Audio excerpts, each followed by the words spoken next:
আরো শুকরিয়া আদায় করি শ্রী রব্বুল আলামিনের, যিনি আমাদেরকে ইসলাম ধর্মের অনুসারী করেছেন, কোরআন আমাদের জন্য গাইড বুক করেছেন, এবং আখিরি নবী নূর নবী দয়ার নবী হাবিবুল্লাহ উম্মাত উম্মাতি করে আল্লাহ আমাদেরকে পাঠিয়েছেন।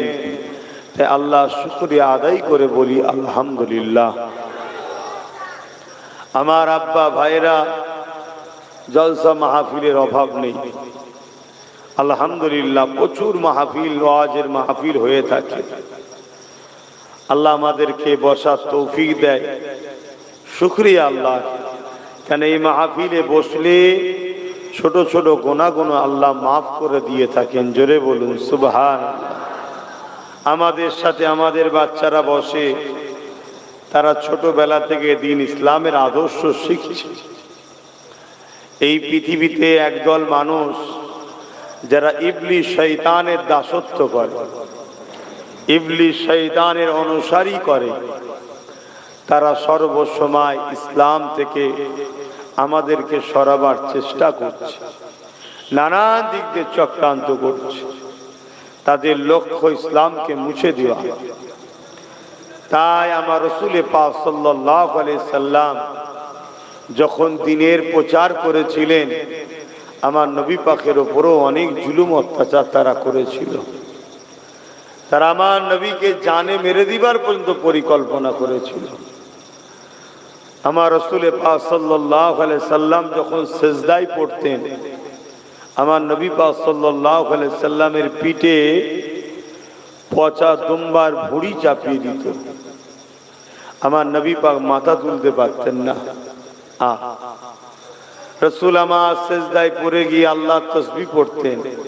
রাসূল পাক সাল্লাল্লাহু আলাইহি সাল্লামের কলিজার টুকরি খাতুনে জান্নাত ফাতেমা আয-জাহরা রাদিয়াল্লাহু তাআলা আনহা তখন ছোট ছিলেন।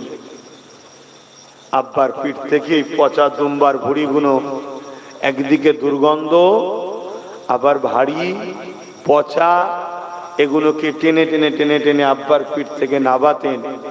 আল্লাহ রসুল মাথা তুলতেন। কত জুলুম করেছে। এমনও দিন গেছে আল্লাহ নবী যে রাস্তা দিয়ে যাবে রাস্তায় কাঁটা বিচ্ছে, যে রসুলের পাকের পায়ে কাঁটা ফোটে। আল্লাহ নবীর জন্য কুয়া খুঁড়েছে যাতে করে রসুলের পাক সাল্লাল্লাহু আলাইহি সাল্লামের যাওয়ার পথে কুয়া এসে রসুল যাতে পড়ে যায়। আবু জেহেল দীর্ঘক্ষণ পরে দেখতে এসেছে আমার রসুল পড়েছে কিনা, কিন্তু কোথায় কুয়া খুঁড়েছে সেটা আবু জেহেল ভুলে গেছে। কমবক্তা বদমাইশ রসুলের দুশ্মন, আর এসে কুয়াতে পড়ে গেছে। সাথী সঙ্গী যারা ছিল তারা তাড়াতাড়ি করে রশি দড়ি এনেছে আবু জেহেলকে তুলবে বলে, আর রশি যতই দেয় সেই সামান্য কম পড়ে যায়। আবার রশি জুড়েছে, আবার দিয়েছে, আবার সামান্য কম পড়েছে, আরো রশি দিয়েছে, আবার জুড়েছে, আবার কম পড়েছে। আবু জেহেলের অ্যাকচুয়ালি নাম ছিল আবুল হাকাম, জ্ঞানীর পিতা ছিল। আমার রসুলকে না মানার জন্য, চিনতে না পারার জন্য, ও জ্ঞানের তার কোনো দাম নেই, এজন্য জাহেলের পিতা হয়ে গেছে, মূর্খের পিতা আবু জেহেল। আবু জেহেল নিচু থেকে বলছে, হারা তোরা কি বুঝতে পারছিস না, দুনিয়া সব রশি যদি নিয়ে আসিস তাও একটুখানি কি কম পড়বে। কেন?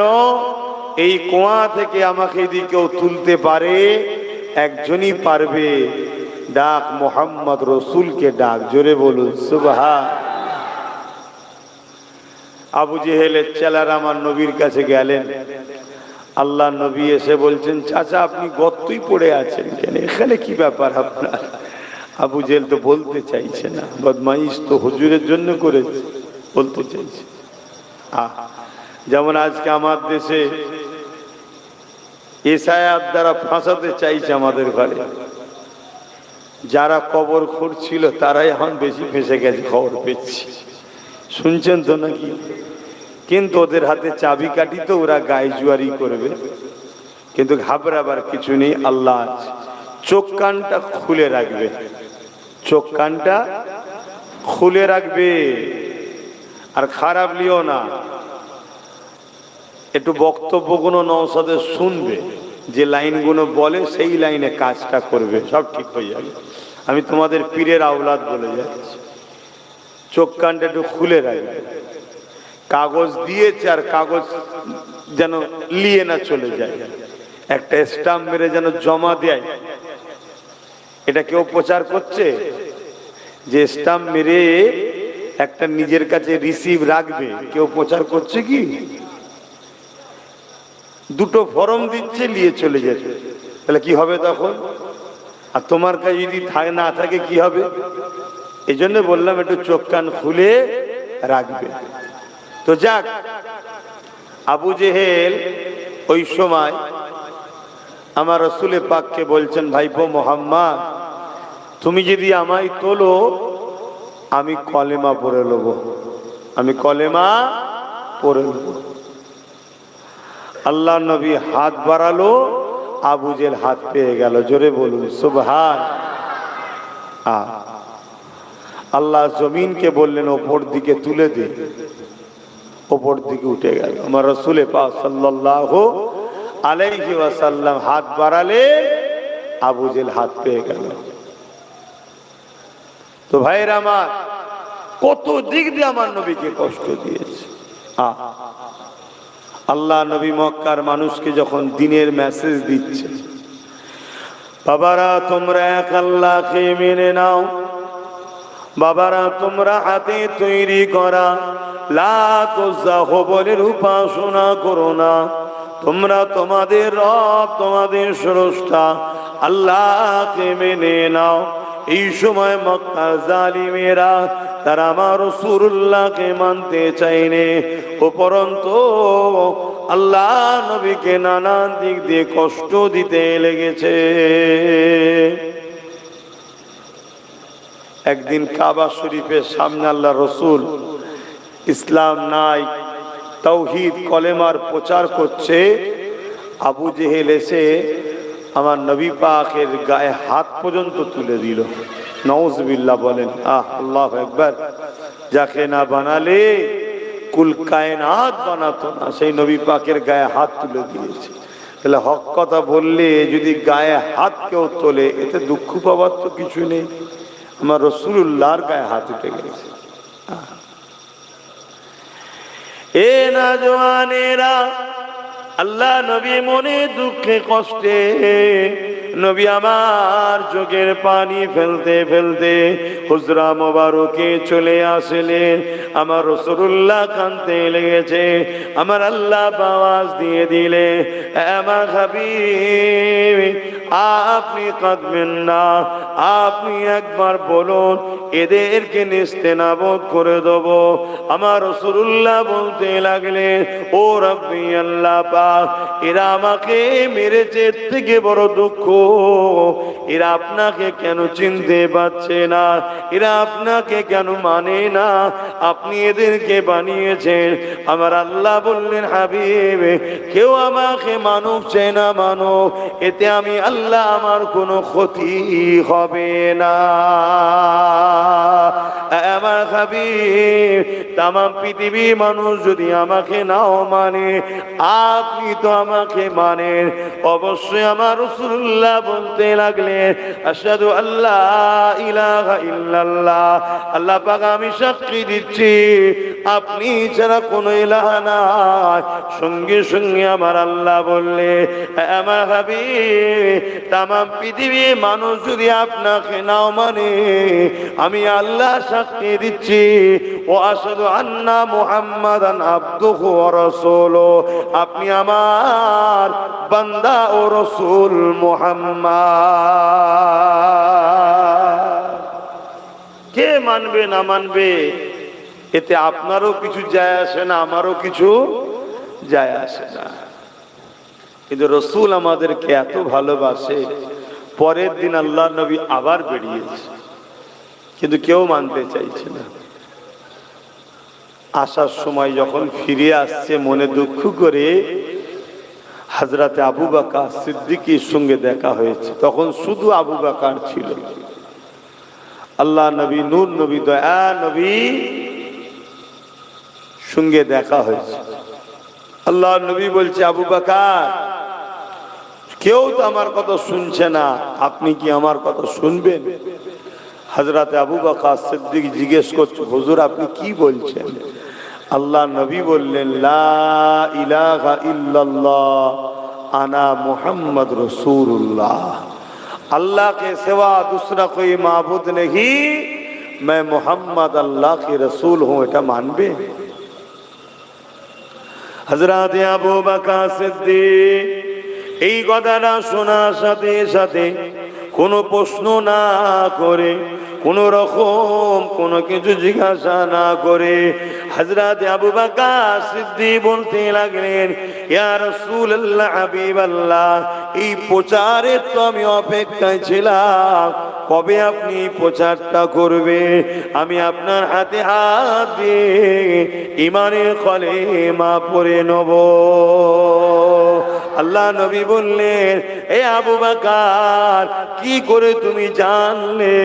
হযরত আবু বকর বলেছিলেন, ইয়া রাসূলুল্লাহ, হাবিবাল্লাহ, আপনি যখন চাচা আবু তালেবের সাথে এমন করে মিশরিয়ার দিকে ব্যবসায় যাচ্ছিলেন, রাস্তায় এক ধর্মগুরু খ্রিস্টান পাদ্রী মেহমানের দাওয়াত দিয়ে আপনাকে পার্সোনাল ঘরে কথা বলছিল, আপনাকে জিজ্ঞাসা করেছিল, এ মুহাম্মদ, আপনার পিঠটাকে একটু জুব্বাটা তুলে দেখাবেন। ওই সময় আপনি তাকে বলেছিলেন, আপনি কি দেখতে চাইছেন? ওই ইহুদ খ্রিস্টান ধর্ম পণ্ডিতটা বলেছিল, আপনার মধ্যে আখেরি নবী বৈশিষ্ট্য পাচ্ছে, আমি একটু দেখতে চাই মোহরে নবুয়াতটা। ইয়া রাসূলুল্লাহ, হাবিবাল্লাহ, ওই সময় আপনি তাকে বলেছিলেন, আপনি যেটা দেখতে চাইছেন ওটা আমার কাছে রয়েছে, অর্থাৎ আমি আখেরি নবী। ওই সময় সেই খ্রিস্টান পাদ্রী আপনার চাচাকে বলেছিল, এনাকে মক্কায় নিয়ে চলে যান, না ইহুদিরা দেখলে কতল শহীদ করে দেবে। ইয়া রাসূলুল্লাহ, হাবিবাল্লাহ, ওই দিন থেকে আমি আবু বকর অপেক্ষায় রয়েছে, কবে আপনি একবার এলান করবেন আর আমি আপনার হাতে হাত দিয়ে ঈমানের কলেমা পড়ে নেব।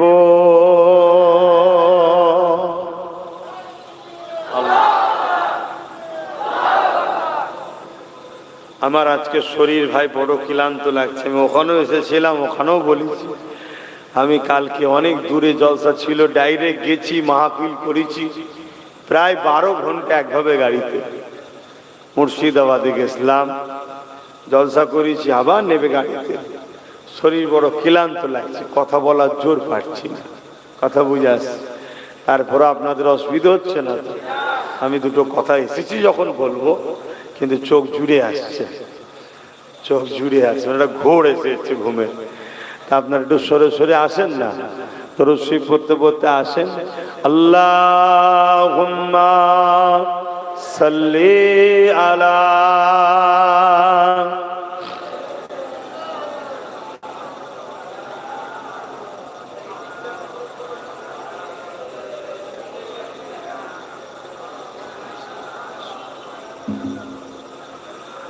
रातें भी मदीने की, बातें भी मदीने की, रातें भी मदीने की, बातें भी मदीने की, जीने में ये जीना है,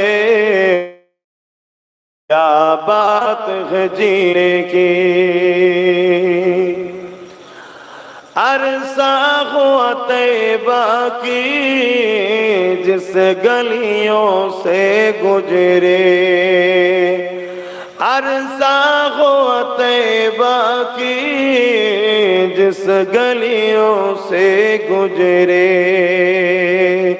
इस वक्त भी गलियों से खुशबू है पसीने की, रातें भी मदीने की, बातें भी मदीने की, जीने में जीना है, क्या बात है जीने की। तारीफ के लायक जब अल्फाज नहीं निकलते, तारीफ के लायक जब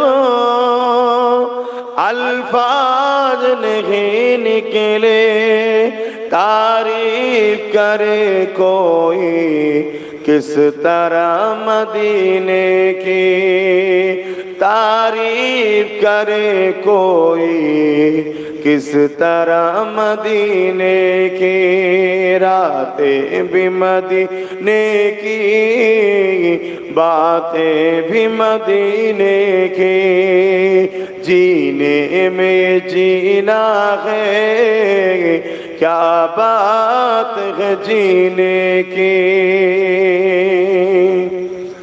वो अपने निगाहों से दीवाना बनाते हैं।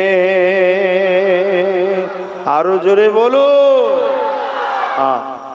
আমার নবী যার দিকে একবার তাকিয়েছে সে দুনিয়া আখিরাতের বাদশাহী পেয়ে গেছে। জোরে বলুন সুবহানাল্লাহ।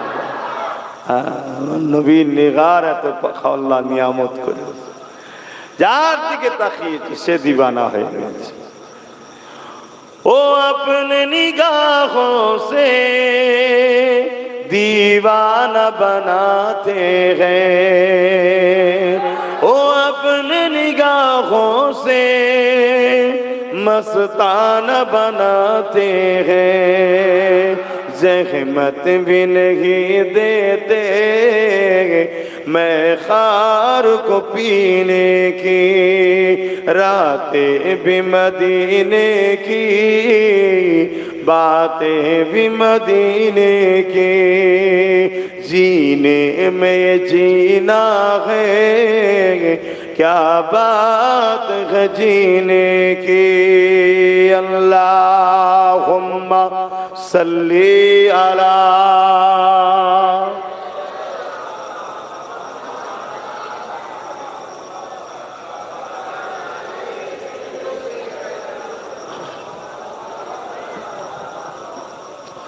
মুসলমানের ছেলে মেয়েরা তরুণেরা এ নবী পাকের প্রেমিকেরা আল্লাহ নবী কতটা কষ্ট করে দিন ইসলামকে কায়েম করেছে।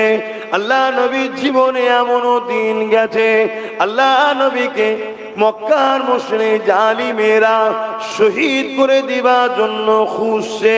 আমার নবী পাহাড়ে চলে গেছে, গাছের পাতা ফলমূল খেয়ে জীবন ধারণ করে, এবং নবী আমার এমন করে রাত্রিরে গোপনে গোপনে আল্লাহ পাকের তৌহিদের বাণী এমন করে মানুষের কাছে দিতেছে। আজ আমরা সহজে পেয়েছি ইসলাম, আমাদের গুরুত্ব না ইসলামে। আমাদের ছেলেরা ইসলাম থেকে অনেক দূরে সরে যাচ্ছে, কেন? সহজে পেয়েছি। যে কোনো জিনিস সহজে পেলে তার গুরুত্ব থাকে না।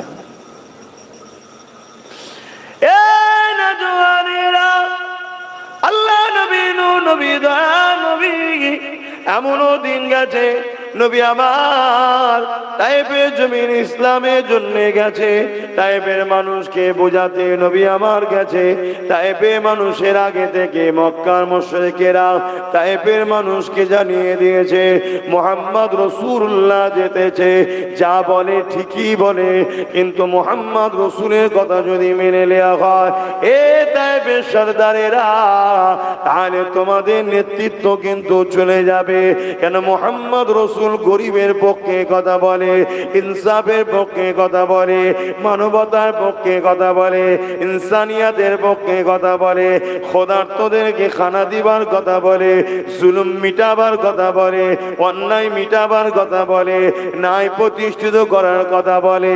এ তাইফের সরদারেরা, যদি মুহাম্মদকে না রুখো তাহলে তোমাদের কিন্তু মানুষগুলো মুহাম্মদ রসুলের দিকে চলে যাবে, চলে গেলে তোমাদের রাজত্ব চলে যাবে।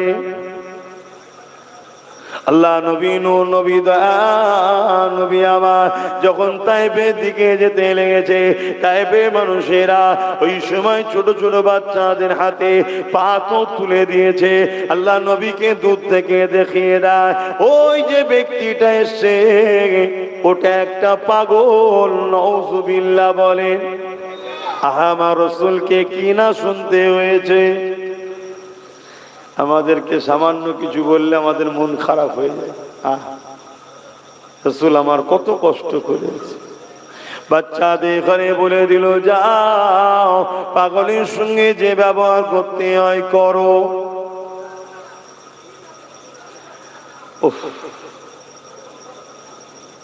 দেখো এই সব মুসলমান, এরা সব মুসলমান। কমিটির ছেলেগুলো ওদেরকে বলছে কেন ভিড় কইনি বাবা, ভেতরে যা। তোরা ওখানে দাঁড়িয়ে আছিস কেন? যুবকগুলো ওখানে দাঁড়িয়ে আছিস কেন?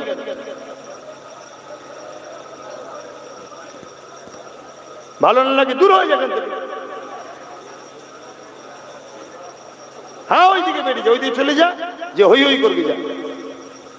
বিহায়া নির্লজ্জা ছোড়া কোথাকারে, এটা তো তোদের মাহফিল। মুসলিম ঘরের ছেলে হয়ে এত কিছু হচ্ছে, খোদার গজব তা শুধরাচ্ছে। এইটা এত মানুষ বসে আছে, এদের অসুবিধা চাই, তোমাদের অসুবিধা হচ্ছে।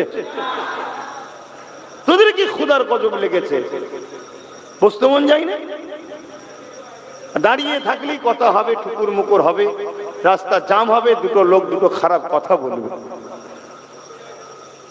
একদম বিয়াদবি করবে না, ভালো না লাগে দূরে সরে যাও। আমরা যা আছে আলহামদুলিল্লাহ, কি আলহামদুলিল্লাহ বলে। কিন্তু মনে রেখে দিও, দুনিয়ায় জান্নাতের বাগান থেকে দূরে থাকছো, আখিরাতেও থাকার আশাটা করে রেখে দিও। তখন যেন বলুনি আগে আগে যাব। কি এটা নিয়ম। এখানে সব জিনিসের আগে প্রথম ঘরের মাঠে ট্রেনিং দিতে হয়, তারপরে তো ন্যাশনাল খেলতে হয়। তুমি জমিনে আগে ট্রেনিং নাও, জান্নাতে বসার আদব কায়দা শেখো, তবে তো আল্লাহ তোমাকে পরকালে জান্নাতে দেবে। তুমি গানে বসলে, যাত্রায় বসলে, ফাংশনে বসলে, সিনেমায় বসলে, বেঈমান কাফের মুশরিক নেতাদের মুখের দিকে চেয়ে বসে আছো, তো উলামাদের কাছে বসবে না? হ্যাঁ কি গো, কথা বুঝছেন তো নাকি?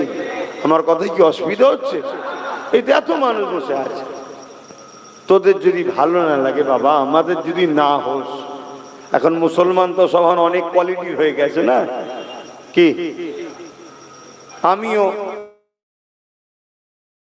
পেন বলা পছন্দ করি। তোদের যদি ভালো না লাগে, তোরা তোদের জায়গায় থাক না বাবা। আমরা যারা একে অপরে ভালো লাগে এক জায়গায় হই না। তোরা যখন খুব চালাক দূরেই থাক না, আমরা যখন খুব বোকা বোকা হই থাকি না। তবে মনে রেখে দিও, নতওয়ালা লোককে আল্লাহ পছন্দ করে। জোরে বলুন সুবহান। তোমরা এখনো যে কটা দাঁড়িয়ে আছে, একটা দুটো কমিটির ছেলে নাকি? কমিটি যারা আছে দুই একজন থাকো, কেন রাস্তা মানুষজন যাবে, বাকি কেউ দাঁড়াবে না। ভালো না লাগলে আস্তে আস্তে সরে যাও বাবা। এই বীজখানে ডিস্টার্ব হলে ওয়াজের এমনি ওয়াজ করতে আজকে ঠিক এনার্জি লাগছে না। সবকিছু তো একটা শরীরের সাথ দেওয়া দরকার না? সেই জায়গায় আবার তোমরা যদি বীজখানে টোকো, বীজখানে ডিস্টার্ব করে দাও, তাহলে তো আরো গেল। আল্লাহ নবী তায়েফের বুকে যাচ্ছে, আর বাচ্চাগুলো রসুল পাক সাল্লাল্লাহু আলাইহি ওয়াসাল্লামকে পাথর ছুঁড়ে ছুঁড়ে মারছে। হাই রে হাই মুসলমান, তোদের দিলে একটু ব্যথা হয়নি? হ্যাঁ, যেমন নবী কত কষ্ট করেছে ইসলামের জন্য। আল্লাহ পাক এমনি বলেনি যে নবী পাক সাল্লাল্লাহু আলাইহি সাল্লাম মুমিনদের জানের থেকেও কাছে। জোরে বলুন সুবহানাল্লাহ। আর নবী পাক এমনি বলেনি ঈমান হলো লা ইউমিনু আহাদুকুম হাত্তা কুনা হাব্বা ইলাইহি মিন ওয়ালিদিহি ওয়া ওয়ালাদিহি ওয়ান নাস আজমাইন, যতক্ষণ পর্যন্ত তোরা তোদের নিজের জানের থেকেও বেশি আমার রাসূলকে ভালো না বাসতে পারবে, বাপ মা পরিবার সন্তান জমি জায়গা ঘর বাড়ি এমনকি নিজের জানের থেকেও বেশি, ততক্ষণ পর্যন্ত তোমরা ঈমানদার নয়। আর যে ঈমানদার নয় তার বাপ হাজী সাহেব তো কি হয়েছে, সে জান্নাতে যাবে, কথা বুঝছেন তো নাকি? তার মা নামাজি মুসল্লি, সে জান্নাতে যাবে। তা নামাজি মুসল্লি হাজী সাহেব এর ঘরে জন্ম লিদি সে ঈমানদার না হয় জান্নাত যাবে নাকি? অত সহজ নাকি? হ্যাঁ, ও তো ওজন অমুসলিমের ঘরের ছেলে, সে যদি ঈমানের কলেমা পড়ে নিয়ে আমার রাসূলকে জানের থেকে বেশি ভালোবেসে বলে, সে জান্নাত চলে যাবে। জোরে বলুন সুবহানাল্লাহ। এখানে কোথায় জন্ম নিয়েছে বড় বিষয় নয়, আল্লাহ শুকরিয়া আমাদের জন্য সহজ হয়ে গেছে। 80% জন্মসূত্রে পেয়ে গেছে, 80% জন্মসূত্রে পেয়ে গেছি, খুঁজতে হয়নি। আর যারা ইসলামে জন্ম লাইনে, তারা যদি ইসলামে আসে তাদেরকে খুঁজতে হচ্ছে, খুঁজে তারপরে আসতে হচ্ছে।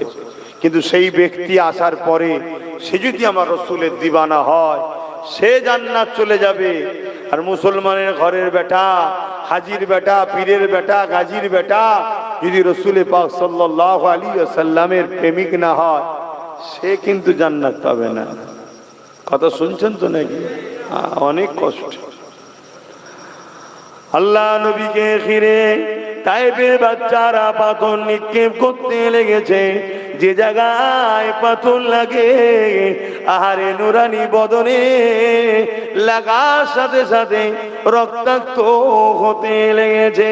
রাসূলের পাকের শরীর থেকে, জিসম মুবারক থেকে পবিত্র রক্ত ঝরে ঝরে পড়তে লেগেছে।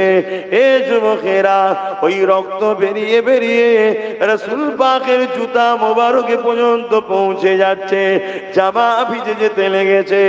এ যুবকেরা, এমন সময়তে আল্লাহ নবী অজ্ঞান চৈতন্য হয়ে তায়েফের জমিনে নবী আমার পড়ে গেলে। একটু ভাবো গো যুবক, একটু ভাবেন বাপ মায়েরা, কত কষ্ট করেছে নবী আমার, অথচ আল্লাহ বলেছে হাবিব আপনি সত্যের মেসেজ প্রচার করে দেন, কে নেবে না নেবে আমি আল্লাহ তার থেকে বুঝে নেব। হাবিব আপনি বেশি কষ্ট করবেন না।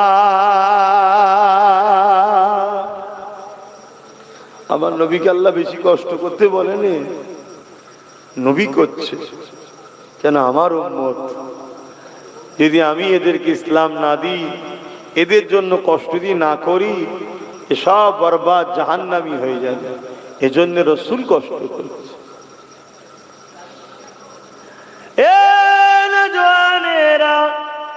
আল্লাহ নবী এমন করে দেখা যায় তায়েফের জমিনেতে অজ্ঞান চৈতন্য হয়ে পড়ে গেলে আল্লাহ পাকের ফেরেশতারাও কাঁদতে লেগেছে। এদিকে বেঈমানের সরদারেরা, তায়েফের লিডার নেতারা, তারা আগিয়ে এসে আমার রাসূলের পাকের নাকে হাত দিয়ে দেখছে মুহাম্মদ রাসূল মারা গেছে না বেঁচে আছে। তারা এসে মনে করেছে আল্লাহ নবী ইন্তেকাল হয়ে গেছে। বেঈমানেরা এই অবস্থাতেও রাসূলুল্লাহর উপরে লাঠির আঘাত করতে লেগেছে। এ যুবকেরা, আমার নবী পাক কতটা কষ্ট করেছে শোনো। তোমাকে আমাকে ইনসাফ চিনাবে বলে, তোমাকে আমাকে নাই দেবে বলে, তোমাকে আমাকে বাঁচাবে বলে নারীদের ঘরে জ্যান্ত জ্যান্ত পুঁতে দিত, নারীদের অধিকার দেবে বলে এতিমদের ঘরে মানুষ মেরে দিত, এতিমদেরকে বাঁচাবে বলে এই জমিন ও আখিরাতে বাঁচাবার জন্য আল্লাহ নবী কত কষ্ট করেছে। আজকে মুসলমান ঘরের ছেলে হয়ে সেই নবীর মাহফিলে বসতে যদি তোমাদেরকে বারবার মনে হয়, বলতে হয় এই মুসলমানের উপরে লানত হওয়াই দরকার আছে। কথা বুঝছেন তো নাকি?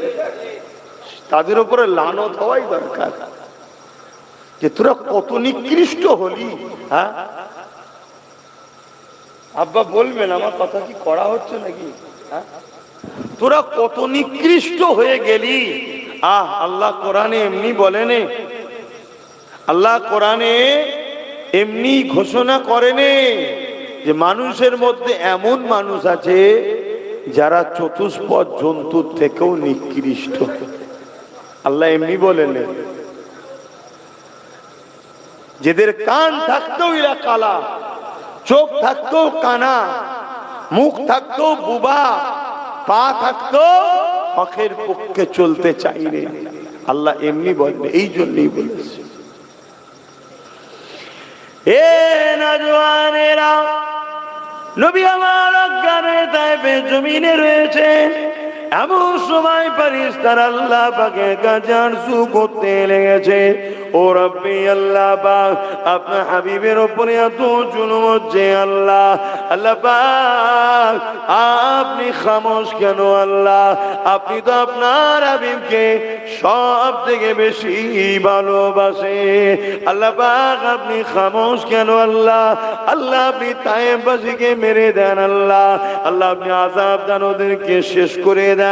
আমার আল্লাহ পাক জিবরাইলকে ডাক দিলে, এ জিবরাইল দুনিয়া জমিনে যাও, পাহাড় চালক ফেরেশতাকে সাথে করে নিয়ে যাও, যে আমার হাবিবকে সালাম দেবে।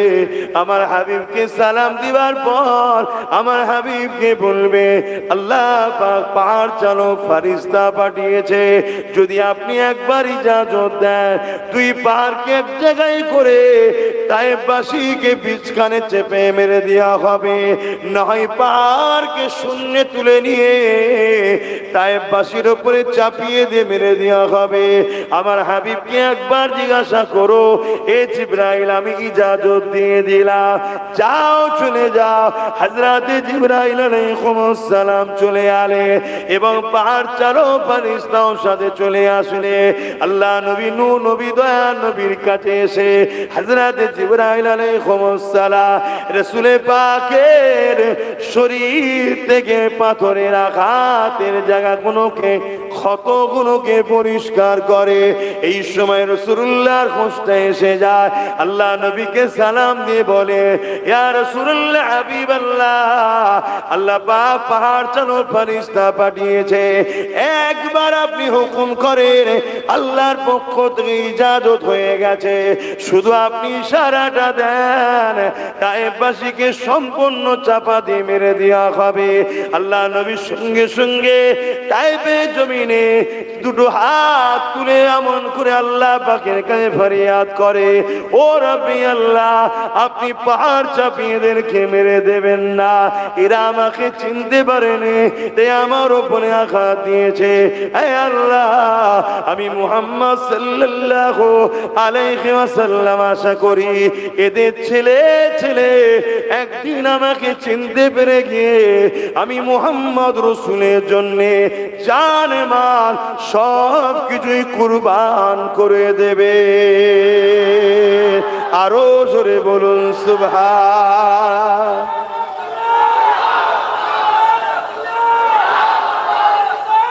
ইয়া রাসূলুল্লাহ, আল্লাহ পাক আওয়াজ দিচ্ছে, জিবরাইল আমার হাবিবকে আমি যা ভালোবাসি কেউ অতটা ভালোবাসতে পারবেও না। আর আমার হাবিব কুল কায়নাতকে একদিকে রাখো, আমার হাবিবকে একদিকে রাখো, আমি আল্লাহ আমার হাবিবকে সবকিছুর আগে বেশি ভালোবাসি। জোরে বলুন সুবহানাল্লাহ। তারপরও কেন মারিনি জিবরাইল বুঝতে পারছো? আমি যদি মারি আমার হাবিব কষ্ট পাবে, আমি হাবিবের কষ্ট দেব না বলেই আজকে তাদেরকে মেরে দিইনি, নচেত এদেরকে আমি কবেই মেরে দিতাম। আমার হাবিবকে যেদিন এরা আঘাত দিয়েছিল প্রথম কাবায়, সেদিনই এদেরকে শেষ করে দিতাম, কিন্তু আমার হাবিব মারলে কষ্ট পাবে। এ ভাইরা, আজও আমাদেরকে আল্লাহ মেরে দিত। আমরা আজ যা করছি, আল্লাহ আমাদেরকে কবে দুনিয়া ধ্বংস করে দিত। আজও যে দুনিয়া ধ্বংস করেনি, আল্লাহ আজও আমাদের উপরে যে আযাব দেয়নি, এটাও মুহাম্মদ রাসূলের সাদকায়। জোরে বলুন সুবহানাল্লাহ। আমার নবী পাক কষ্ট পাবে, তাই আমার নবীর কাছে আল্লাহ ওয়াদা করেছে। আল্লাহ নবী একদিন কাবা শরীফ তওয়াফ করছিলেন। নবী আমার কাবা শরীফ তওয়াফ করতে করতে কাবার সামনে নবী আমার সিজদায় পড়ে যে কাঁদেন। এ নওজওয়ানেরা, আল্লাহ পাক জিবরাইলকে পাঠিয়ে দেয়, ও জিবরাইল দুনিয়া জমিনে চলে যাও, আমার হাবিব কেন কাঁদে জিজ্ঞাসা করো, আমার রাসূলুল্লাহ কেন কাঁদে আল্লাহ জানে। জিবরাইলকে আল্লাহ জানাতে চেয়েছিলেন। হযরত জিবরাইল চলে আসলেন। এ যুবকেরা, তরুণেরা, বাপেরা, আমার রাসূলুল্লাহকে সালাম দিয়ে বলতে লাগলে, ইয়া রাসূলুল্লাহ, হাবিবাল্লাহ, হুজুর আপনি কেন কাঁদেন? আল্লাহ পাক জিজ্ঞাসা করেছে, আমার আল্লাহ পাক জানতে চেয়েছে। আল্লাহ নবী বলেছিলেন, জিবরাইল আমি কেন কাঁদি আল্লাহ জানে, তবে জিবরাইল তোমাকে যখন জানাতে চেয়েছে শোনো, তোমার মাধ্যমে যখন আল্লাহ জানতে চেয়েছে শোনো, তোমার মাধ্যমে যখন আল্লাহ পাক তোমাকেও শোনাতে চেয়েছে। এ জিবরাইল, আমি যখনই কেঁদেছি ওই কান্নাটা আমার গুনাহগার উম্মত উম্মতীদের জন্য কেঁদেছি। এ জিবরাইল রে, আমার জীবনে এমনও দিন গেছে, আমার সংসারে এমনও দিন গেছে, জিবরাইল তার জন্য কখনো আমি কাঁদি না। আমি যখনই কেঁদেছি আমার উম্মত উম্মতির জন্য কেঁদেছি। আজ কাবা শরীফ তওয়াফ করতে করতে মনে পড়ে যায় অন্য অন্য নবীর উম্মত উম্মতিরা তাদের নবীর কথা অমান্য করার দরুন আল্লাহ পাক তাদের উপরে আযাব দিয়ে গজব দিয়ে শেষ করে দিয়েছে। যেমন আদ জাতিকে শেষ করে দিয়েছে, সামুদ জাতিকে শেষ করে দিয়েছে। এ জিবরাইল রে, আমার উম্মত উম্মতিরা, আমি রাসূলুল্লাহ আমার কথা ঠিক মতো শুনবে না। আল্লাহ পাক যদি নারাজ হয়ে যে তাদের উপরে আযাব গজব দিয়ে তাদেরকে শেষ করে দেয়, এই জন্য আমি রাসূলুল্লাহ কাঁদতেছি, আল্লাহ যেন আমার উম্মত উম্মতির উপরে আযাব গজব দিয়ে তাদেরকে শেষ না করে দেয়। আল্লাহ নবী আমাদেরকে কত ভালোবাসেন, কত স্মরণ করে। দেখো, আদ জাতিকে শেষ করে দিয়েছে, সামুদ জাতিকে শেষ করে দিয়েছে, লূত নবী উম্মতদের আল্লাহ পাথর বানিয়ে দিয়েছে। আজও গেলে সেই এলাকাতে দেখা যায় সব মানুষগুলো পাথর হয়ে দাঁড়িয়ে আছে। কথা বুঝে আসছে? আল্লাহ পাক এত ভয়ানক ভয়ানক আযাব দিয়ে উম্মত, এক একটা নবীর উম্মতকে পুরো শেষ করে দিয়েছে। আজ আমরা কি করতে বাদ দিয়েছি? 100-র মধ্যে 95টা ছেলে নামাজ পড়েনি, 100-র মধ্যে 95টা মেয়ে নামাজ পড়েনি, আবার যুবক যুবতী। আল্লাহ পাক তারপরও আমাদের খাবার কিন্তু এখনো কেড়ে লাইনি।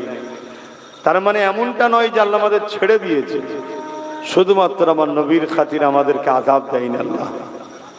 নামাজ কাজা, রোজা কাজা এ তো হচ্ছে, গান যাত্রা ফাংশন সব চলছে। আবার অপর দিকে এর সাথে সাথে মুসলমানই এখন সব থেকে বড় ইসলামের দুশ্মন হয়ে দাঁড়িয়েছে। আমরা সেই সব শক্তিকে জিতাই, যে সব শক্তি ইসলামকে মিটাতে চাইছে, আমরাই তো করছি। তাদের হয়ে লড়াই তো আমরা করি, তাদের হয়ে বুথ দখল তো আমরাই করি। যারা আমাদের লড়াই জিতে গিয়ে কে বোল্ডুজার দিয়ে মাদ্রাসা ভাঙে, কেউ মাদ্রাসার শিক্ষক বন্ধ করে দেয়, কে আবার বলে কোরআন শেষ হয়ে যাবে তো আমার উন্নতি শেষ হবে না। এসব জালিমদের ঘরে আমরাই তো জিতাই বারবার। কি ভুল বলছি নাকি? আল্লাহ পাক ছাড় দিয়েছে, ছেড়ে দেয়নি। এখনো বুঝুন, যেদিন ধরবে পাকড়াও করবে সেদিন আর কেউ বাঁচাতে পারবে না। আল্লাহ পাক বললেন, আমার রাসূল যখনই কেঁদেছেন, আমার যখনই নবী আমার এই কথাটা বললেন, আল্লাহ পাক আওয়াজ দিয়ে দিলে, আমার হাবিব আপনি কাঁদবেন না।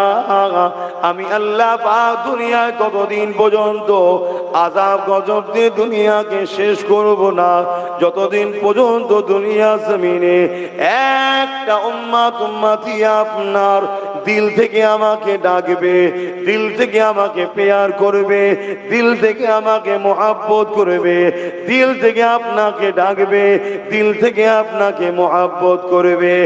আমার হাবিব, তার খাতিরে আমি আল্লাহ দুনিয়া জমিনে আযাব গজব দিয়ে শেষ করব না। এই যুবকেরা শুনে রেখে দাও, এই জমিনে যারা আল্লাহ ওয়ালা আছে, এই জমিনে যারা নবীর গোলাম প্রেমিক আছে, তাদের জন্যই আজ আযাব গজব আল্লাহ দিয়ে দুনিয়াকে শেষ করে দেয়নি। তবে মনে রেখে দিও, এমন একটা দিন আসবে যেদিন এই জমিনের উপরে একজনও আল্লাহ দিল থেকে ডাকা থাকবে না, একজনও নবীকে মানা দিল থেকে থাকবে না। সেই দিনেতে আল্লাহ আযাব গজব দিয়ে এই দুনিয়াকে আল্লাহ ফানা করে দেবে। শুনছেন তো নাকি? আপনি ভাববেন সেদিন হয়তো অনেক দেরি আছে। আরে দিল থেকে ডাকার কথা, দিল থেকে, দিল থেকে আর মুখ থেকে ডাকা এক নয়। আল্লাহ নবী বলেছে আখরি জামানায় মসজিদ ভর্তি নামাজি থাকবে, একটাও ঈমানদার থাকবে না। শুনছেন তো নাকি? কোটি কোটি মুসলমান থাকবে, দিল থেকে ডাকা একটাও থাকবে না। আমরা ভাববো হয়তো এখন অনেক বাকি আছে দুনিয়া শেষ হতে। কেন? আমরা দেখছি 250 কোটির উপরে মুসলমান রয়েছে, আর 250 কোটি মুসলমান তো দেখছো দিল থেকে ডাকা কটা আছে? যদি দিল থেকে ডাকার হতো তাহলে ওয়াকফ কালা কানুন কেন্দ্র সরকারের করার সাহস হতো না। তারা তো বুঝতে পেরেছে এরা নামে তালপুকুর ঘটি ডোবে না, এদের মধ্যে কি সালাউদ্দিন আছে নাকি? তাই তো সাহস পেয়েছে। এরা তো জানে যে বাবরি মসজিদ যেমন পয়সা দিয়ে কিনে নিয়েছি, ও কিছু দালাল মোল্লা মলি সাহেবকে ঠিক পয়সা দিয়ে সেটিং করে নেবো, ওয়াকফ আন্দোলন এমনি বন্ধ হয়ে যাবে। বন্ধ হয়েছে না হয়নি? ওয়াকফ আন্দোলন হচ্ছে, কথা বলো। কিন্তু আমি আমার গতিতে করে যাচ্ছি, ছোট মানুষ, আমি আমার গতিতে করে যাচ্ছি। দীর্ঘ 8 বছর ধরে করছি। আইন হওয়ার অনেক আগে থেকে যেমন স্পিডে করছি, আজও সেই স্পিডেই করছি। কেন? রেজাল্ট কি হবে, ফাইসাল্লা কি হবে, ওটা আমার জানার বিষয় নয়। আমি যে ওয়াকফের পক্ষে, এটা আল্লাহকে দেখাতে হবে। এই আন্দোলন আমি করছি, সমাজকে জাগাচ্ছি। এই কিছুদিন আগে আপনাদের পাশে বাগনানে আন্দোলন করলাম, ওতে ওয়াকফ ইস্যু ছিল না? ছিল না? কিন্তু এত ইস্যু তৈরি করে দিচ্ছে, কোনটা ছাড়ি আর কোনটা ধরি। কি নতুন করে আবার একটা ইস্যু শুরু হয়েছে, আপনাদের কাছে খবর আছে কি জানি না। ইস্যুটা হলো ওবিসি ইস্যু। কি ইস্যু? ওবিসি সংরক্ষণ, নতুন যে অ্যাক্ট বেরিয়েছে, নতুন একটা ইস্যু। এটা আপনারা জানেন? এই ওবিসিটা কি মারাত্মক বিষয় জানেন? জানেন না? এরপরে আবার একটা আইন আসছে, ইউনিফর্ম সিভিল কোড, এক দেশ এক আইন। আপনি আপনার ধর্ম অনুযায়ী বিবাহ করতে পারবেন না, আপনি আপনার ধর্ম অনুযায়ী চলতে পারবেন না। আপনি যদি বলেন আমরা ছেড়ে দেবো নাকি? আপনি কি করতে পেরেছেন কবে বলেন তো দেখি? প্রথম তো আপনাকে আজ থেকে 5 বছর আগে বলেছিলাম যে প্রথমে তোমাদের নাগরিকত্ব কেড়ে ডিভোটার করবে, তারপরে তোমাদেরকে আস্তে আস্তে সাইজ করবে। আচ্ছা বলুন তো বাপ, একটা কুকুর যদি মারা যায় কেস হয়? খারাপ নেবেন না, বলুন কেস হয়? কেন কেস হয় না? ওর কাগজপত্র নেই, তাই ডিভোটার, যেটা বাংলায় বুঝবেন। কথা বুঝছেন না? বোঝেন না? তাহলে আমাকে আপনাকে যদি ওই লাইনে নিয়ে চলে যাই, মারলে মরলে আর কেস আছে? কথা কিছু বুঝছেন? সেই পরিকল্পনা হচ্ছে, সেই পরিকল্পনা হচ্ছে। তো কথা বুঝে আসছে? আপনাদের তো খবরই নাই যে কি হচ্ছে আপনাদের পিছনে।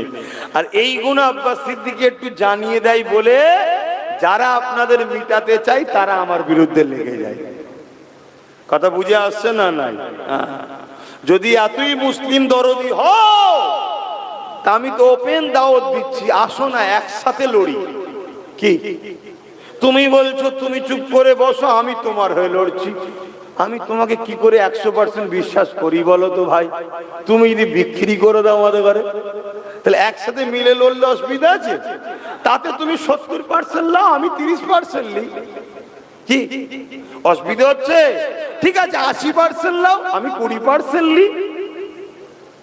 না, পুরো 100%ই আমি লব। আচ্ছা বলুন তো ভাই, একটা বন্ধুর মোটরসাইকেলে উঠেছেন আপনি, চ মোটরসাইকেল চাপবো। মোটরসাইকেল চাপার বড় শখ, নতুন নতুন সময় তখন। মোটরসাইকেল করে নিয়ে যে বজলাল চক চৌমাথায় নেবিয়ে দিয়ে আর পালিয়ে গেছে। বলছে দাঁড়া আসছি, পকেটে পয়সা নাই। কি করতে হবে এবার? হেঁটে হেঁটে আসতে হবে তো নাকি? আর পয়সা থাকলে তা যে নেড়া হয় বেলতলায় যদি একবার বেল পড়ে আর কোনোদিন যাবে? কথা বলে। তা যার মুখে আমরা ইসলাম বিদ্বেষী স্লোগান পাচ্ছি, যে বারবার আমাদেরকে ঠকাচ্ছে, তার উপরে 100% বিশ্বাস করা যায় কি? এরপরেও যখন তুমি বলছো আমি তোমাদের বাঁচাতে চাই, যদি সত্যি হয় তা আমরা যাতে খুশি সেটা তুই মানছিস না কেন? ঠিক না বেটি? আমরা চাই একসাথে পার্টনার হয়ে কাজ করি, ঠিক না বেটি? কর্মচারী বানাচ্ছিস কেন? একটু মালিকানা দে না, তাতে 10% শেয়ার থাক, 20% শেয়ার দে। কথা বুঝছেন তো নাকি? না, ও দেবো না, কর্মচারী হয়ে থাকো। আজকে আমি কর্মচারী তোমার দোকানে, ধরো কালকে তুমি আমায় বার করে দিতে পারো তো নাকি? জোরে বলো, তখন আমি কি করব? এই কিছু করার আছে? কিন্তু আমার চট দিয়ে ছিটে বেড়া ঘেরা একটা ছোট্ট চায়ের দোকান হোক, মুদিখানার হোক, পানের ঘুমটি হোক, কিন্তু আমি কর্মচারী নয়, আমি মালিক। আমাকে কেউ বার কোনোদিন করতে পারবে? এই এক দোকান থেকে 10 দোকান কষ্ট মেহনত চেষ্টা করলে আল্লাহর দয়াতে হতে পারে না? পারে না? আমার ছেলে এই 10 দোকানেরই মালিক হবে না? হবে না? আর আজকে যার দোকানের কর্মচারী, ছেলে কর্মচারী হবে কি পরের কথা, আমায় কাল বার করে দিতে পারে না? পারে না? তাহলে নিজেদের ভাবা দরকার আছে না? না, কথা বুঝে আসছে না? না, এতে যদি বলো যে ছোট ছোট না করে এক কাজ কর, একটা বড় শপিং মল করি, তো চলো 100টা দোকান হবে, 80টা তুমি নেবে, 20টা আমার থাক না, কিন্তু 100টাই তুমি নেবে আর খাটবো আমরা, এটা হতে পারে? এই দিকে আব্বাস সিদ্দিকী নেই। এই যে বুঝাচ্ছি, কেন এ কথা বুঝাচ্ছি? যখন ওর মধ্যে আমি থাকবো, কি হচ্ছে না হচ্ছে সব খবর পাবো না? পাবো না? আর যখনই পাবো বাইরে এসে বলতে পারবো, এই তোদের এই প্ল্যান হচ্ছে। যেমন ওবিসি, এই ওবিসিটা কি জিনিস আমি জানতাম? আমি জানি না, কিন্তু আমার একজনকে ওর মধ্যে দিয়া আছে, আমার একজন ওর মধ্যে দিয়া আছে, সে কাগজটা বার করে দেখেছে, দেখে দেখছে যে ওবিসিটা পুরো মুসলিম জাতিকে গলা টিপে মেরে দেওয়ার থেকেও খাতারনাক, দোদ গিয়ে মারার একটা পরিকল্পনার নাম হলো ওবিসি। গুলি করে মারার থেকেও, অস্ত্র দিয়ে, ধারালো অস্ত্র দিয়ে খুন করার থেকেও মারাত্মক ডেঞ্জারাস জিনিস হচ্ছে ওবিসি। কি ওবিসি? নতুন যে একটা বেরিয়েছে, তার মধ্যে এমন সিস্টেম করেছে ইচ্ছা করে, সংবিধানের যে ধারা, সেই ধারাগুলোকে লঙ্ঘন করে একটা ওবিসি খসড়া তৈরি করেছে, যে ওবিসি খসড়ায় আগামী 100 বছর মুসলিম জাতির বাচ্চারা কোনো চাকরি কর্ম উঠে দাঁড়াতে পারবে না। শুনছেন তো? এই যে আমরা স্কুলে চাকরি, কি বলে, আমাদের ছেলেরা, গরিব ছেলেরা ভালো ভালো কলেজ টলেজে পড়ার চান্স পাচ্ছিল, যে ক্যাটাগরি দ্বারা, যে ভ্যাকান্সি, যে কোটা, ওই কোটাটাকে বলা হয় ওবিসি কোটা, ওবিসি দ্বারা পাচ্ছিল। এবছরে মুসলিম ছেলেরা একটা ভালো কলেজে চান্স পাচ্ছে না, এই ওবিসি গন্ডগোল হওয়ার দরুন। দ্বিতীয় নম্বর, একটা দুটো হলো ডাক্তার হচ্ছিল, আইএস আইপিএস অফিসার হচ্ছিল মুসলমান, আর একটাও হবে না। ইচ্ছা করে রাজ্য সরকার এই ওবিসিটাকে গন্ডগোল করে দিয়েছে, কিন্তু আমাদের কোনো খবর আছে? কথা বলেন, খবর নেই। আমাদের কাছে শুধু একটাই খবর আছে, রাজ্য সরকারকে সাথ না দিলে বিজেপি চলে আসবে, বিজেপি এলে আমাদের ঘরে মেরে ফেলবে। এই একটাই খবর আছে, বাকি আর কোনো খবর নেই। অর্থাৎ আল্লাহ আমাদেরকে মারবে না, বিজেপি মারবে, আল্লাহ আমাদেরকে বাঁচাবে না, দিদি বাঁচাবে। এরা মুসলমান? হ্যাঁ, এই কথা কি খারাপ লেগেছে নাকি? মানে কিভাবে আমাদেরকে অন্ধকারের মধ্যে রেখেছে, ভয় দেখাও আর আমার কাছে আসো, তুমি আমার গোলাম হয়ে থাকো, আমি যে ভিক্ষা দেবো খা, ওতেই খা, যেদিন প্রয়োজন হবে আমার মেহমান, আমার কুটুম নাগপুর থেকে আসবে, একটা একটা করে জবাই করবো তোদের ঘরে। কুটুম এলে কি করেন? মুরগি জবাই করেন তো নাকি? কথা বলছেন না কেন? নাগপুর থেকে যখন আসে তখন একটা দুটো করে মুসলমান মেরে খুশি করে, দেখুন এই যে আমি সব সাইজ করছি মুসলমানদের ঘরে। এই হচ্ছে পরিকল্পনা। যদি আমরা না বুঝি তো কবে বুঝবো? যাক, দুনিয়াবি ক্ষেত্রে যদি আপনারা নাও নেন আলাদা বিষয়, কিন্তু আব্বাস সিদ্দিকী আমার দিনের উপরে যে আঘাত দেবে তার বিরুদ্ধে বলবে না বলবে না? হাত তুলে বলো, বলবে না বলবে না? হাত তুলে বলো, বলবে না বলবে না? আমি একা বলবো, তার বিরুদ্ধে আপনারা লড়াই করবেন না? জোরে বলুন, ক্ষমতা অনুযায়ী করবেন না করবেন না? হাত নাবান। আল্লাহ নবী বললেন, অন্যায় দেখলে হাত দিয়ে রোকো। আল্লাহ নবী বললেন, অন্যায় দেখলে হাত দিয়ে রোকো। যদি হাতে রুখতে না পারো, মুখ দিয়ে প্রতিবাদ করো। যদি মুখে প্রতিবাদ করতে না পারো, রাসূল আমার বললেন, ঘৃণা করে দূরে সরে যাও। ঘৃণা করে দূরে সরে যাওয়ার কথা বলে আল্লাহ নবী বললেন, এটা হলো বড় দুর্বল ঈমানের লক্ষণ। কোনটা? ঘৃণা করে সরে যাওয়াটা কি দুর্বল ঈমানের লক্ষণ। এ নওজওয়ানেরা, অন্যায়কে হাত দিয়ে রোকা এক নম্বর ঈমানের বৈশিষ্ট্য। এ ক্যাটাগরির ঈমান, প্রথম ঈমানের স্তর। যদি হাত দিয়ে রুখতে না পারে, মুখ দিয়ে যদি প্রতিবাদ করি অন্যায়ের বিরুদ্ধে, এটা হলো দ্বিতীয় স্তরের ঈমান, দ্বিতীয় ক্যাটাগরির ঈমান। 3 নম্বর হলো অন্তর থেকে ঘৃণা করে দূরে সরে যাওয়া, সাপোর্ট না করা। তাহলে এটা হলো সব থেকে নিম্ন শ্রেণীর ঈমান এবং দুর্বল ঈমান। এরপরে আর ঈমানের কোনো গুরুত্ব, এরপরে ঈমানের আর কোনো স্তর, এরপরে ঈমানের আর কোনো কোয়ালিটির কথা নবী বলেন। শুনছেন? অন্যায় দেখলে প্রথম নম্বর ঈমান কি? হাত দিয়ে রুখতে পারলো না। দ্বিতীয় নম্বর ঈমান কি? মুখ দিয়ে প্রতিবাদ করা, মুখ দিয়ে প্রতিবাদ করতে পারলো না। 3 নম্বর ঈমান, শেষ স্তরটা কি? অন্তর থেকে ঘৃণা করে সরে যাওয়া। কোন মুসলমান যদি মসজিদ কেউ ভাঙছে দেখে হাত দিয়ে রুখলো না, মুখ দিয়ে প্রতিবাদ করলো না, অন্তর দিয়ে ঘৃণা করলো না, উপরন্তু যারা ভাঙছে তাদেরকে সাপোর্ট করলো, তার ঈমান আছে না চলে গেছে? এটা একটুখানি আওয়াজ দিয়ে বলবেন। এ যুবকেরা, আজ কেন্দ্র সরকার কালা কানুন তৈরি করছে, জোর করে ক্ষমতা দেখিয়ে 2025 সংশোধন আইন, কালা কানুন, ওয়াকফ সংশোধন আইন, জানেন তো নাকি? আচ্ছা, আমার একটা ওয়াজ খুব কাটা ভাইরাল হচ্ছে, আপনারা দেখেছেন? আপনারা দেখেছেন কি? এই যে টিএমসি কে ভোট দিয়ে হারাম বলেছে আব্বাস সিদ্দিকী, এ পেয়েছেন আপনারা? আসেন, কে কে শুনেছেন একটু দেখি। আপনারা শুনেছেন? বাবা, এত লোক জেনে গেছে, তাহলে সমালোচনা হচ্ছে নাকি? হ্যাঁ, আপনারা বিরোধী করছেন নাকি? ভাইজান আব্বাস সিদ্দিকী ভুল বলেছে নাকি? কিন্তু আমি কিন্তু এইভাবে বলিনি, এর আগেও কথা আছে, পরেও কথা আছে, সেগুলোকে কেটে বাদ দিয়েছি। আপনারা যদি বলেন এই বিষয়টা একটু আলোচনা করব, একটু জানতে ইচ্ছা যাচ্ছে কি? একটু কারা শুনতে চাইছেন হাত তুলে দেখ, যাক একটু জানেন। এই যে হাদিসটা বললাম, এই হাদিসটা আমি বলেছি যে আল্লাহ রসুল বলছেন অন্যায় দেখলে হাত দিয়ে রোকো। দ্বিতীয় নম্বর, হাত যদি রুখতে না পারো মুখ দিয়ে প্রতিবাদ করো। মুখ যদি প্রতিবাদ করতে না পারো অন্তর থেকে ঘৃণা করো।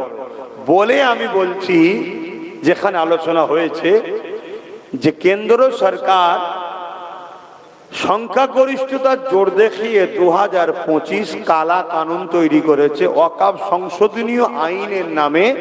মূলত উদ্দেশ্য সংবিধান বিরোধী এবং মসজিদ, মাদ্রাসা, কবরস্থান, ঈদগাহ, খানকাকে নির্মূল করে দিয়ে আদানি আম্বানিদের জন্য কারখানা, ফ্যাক্টরি করার পরিকল্পনা।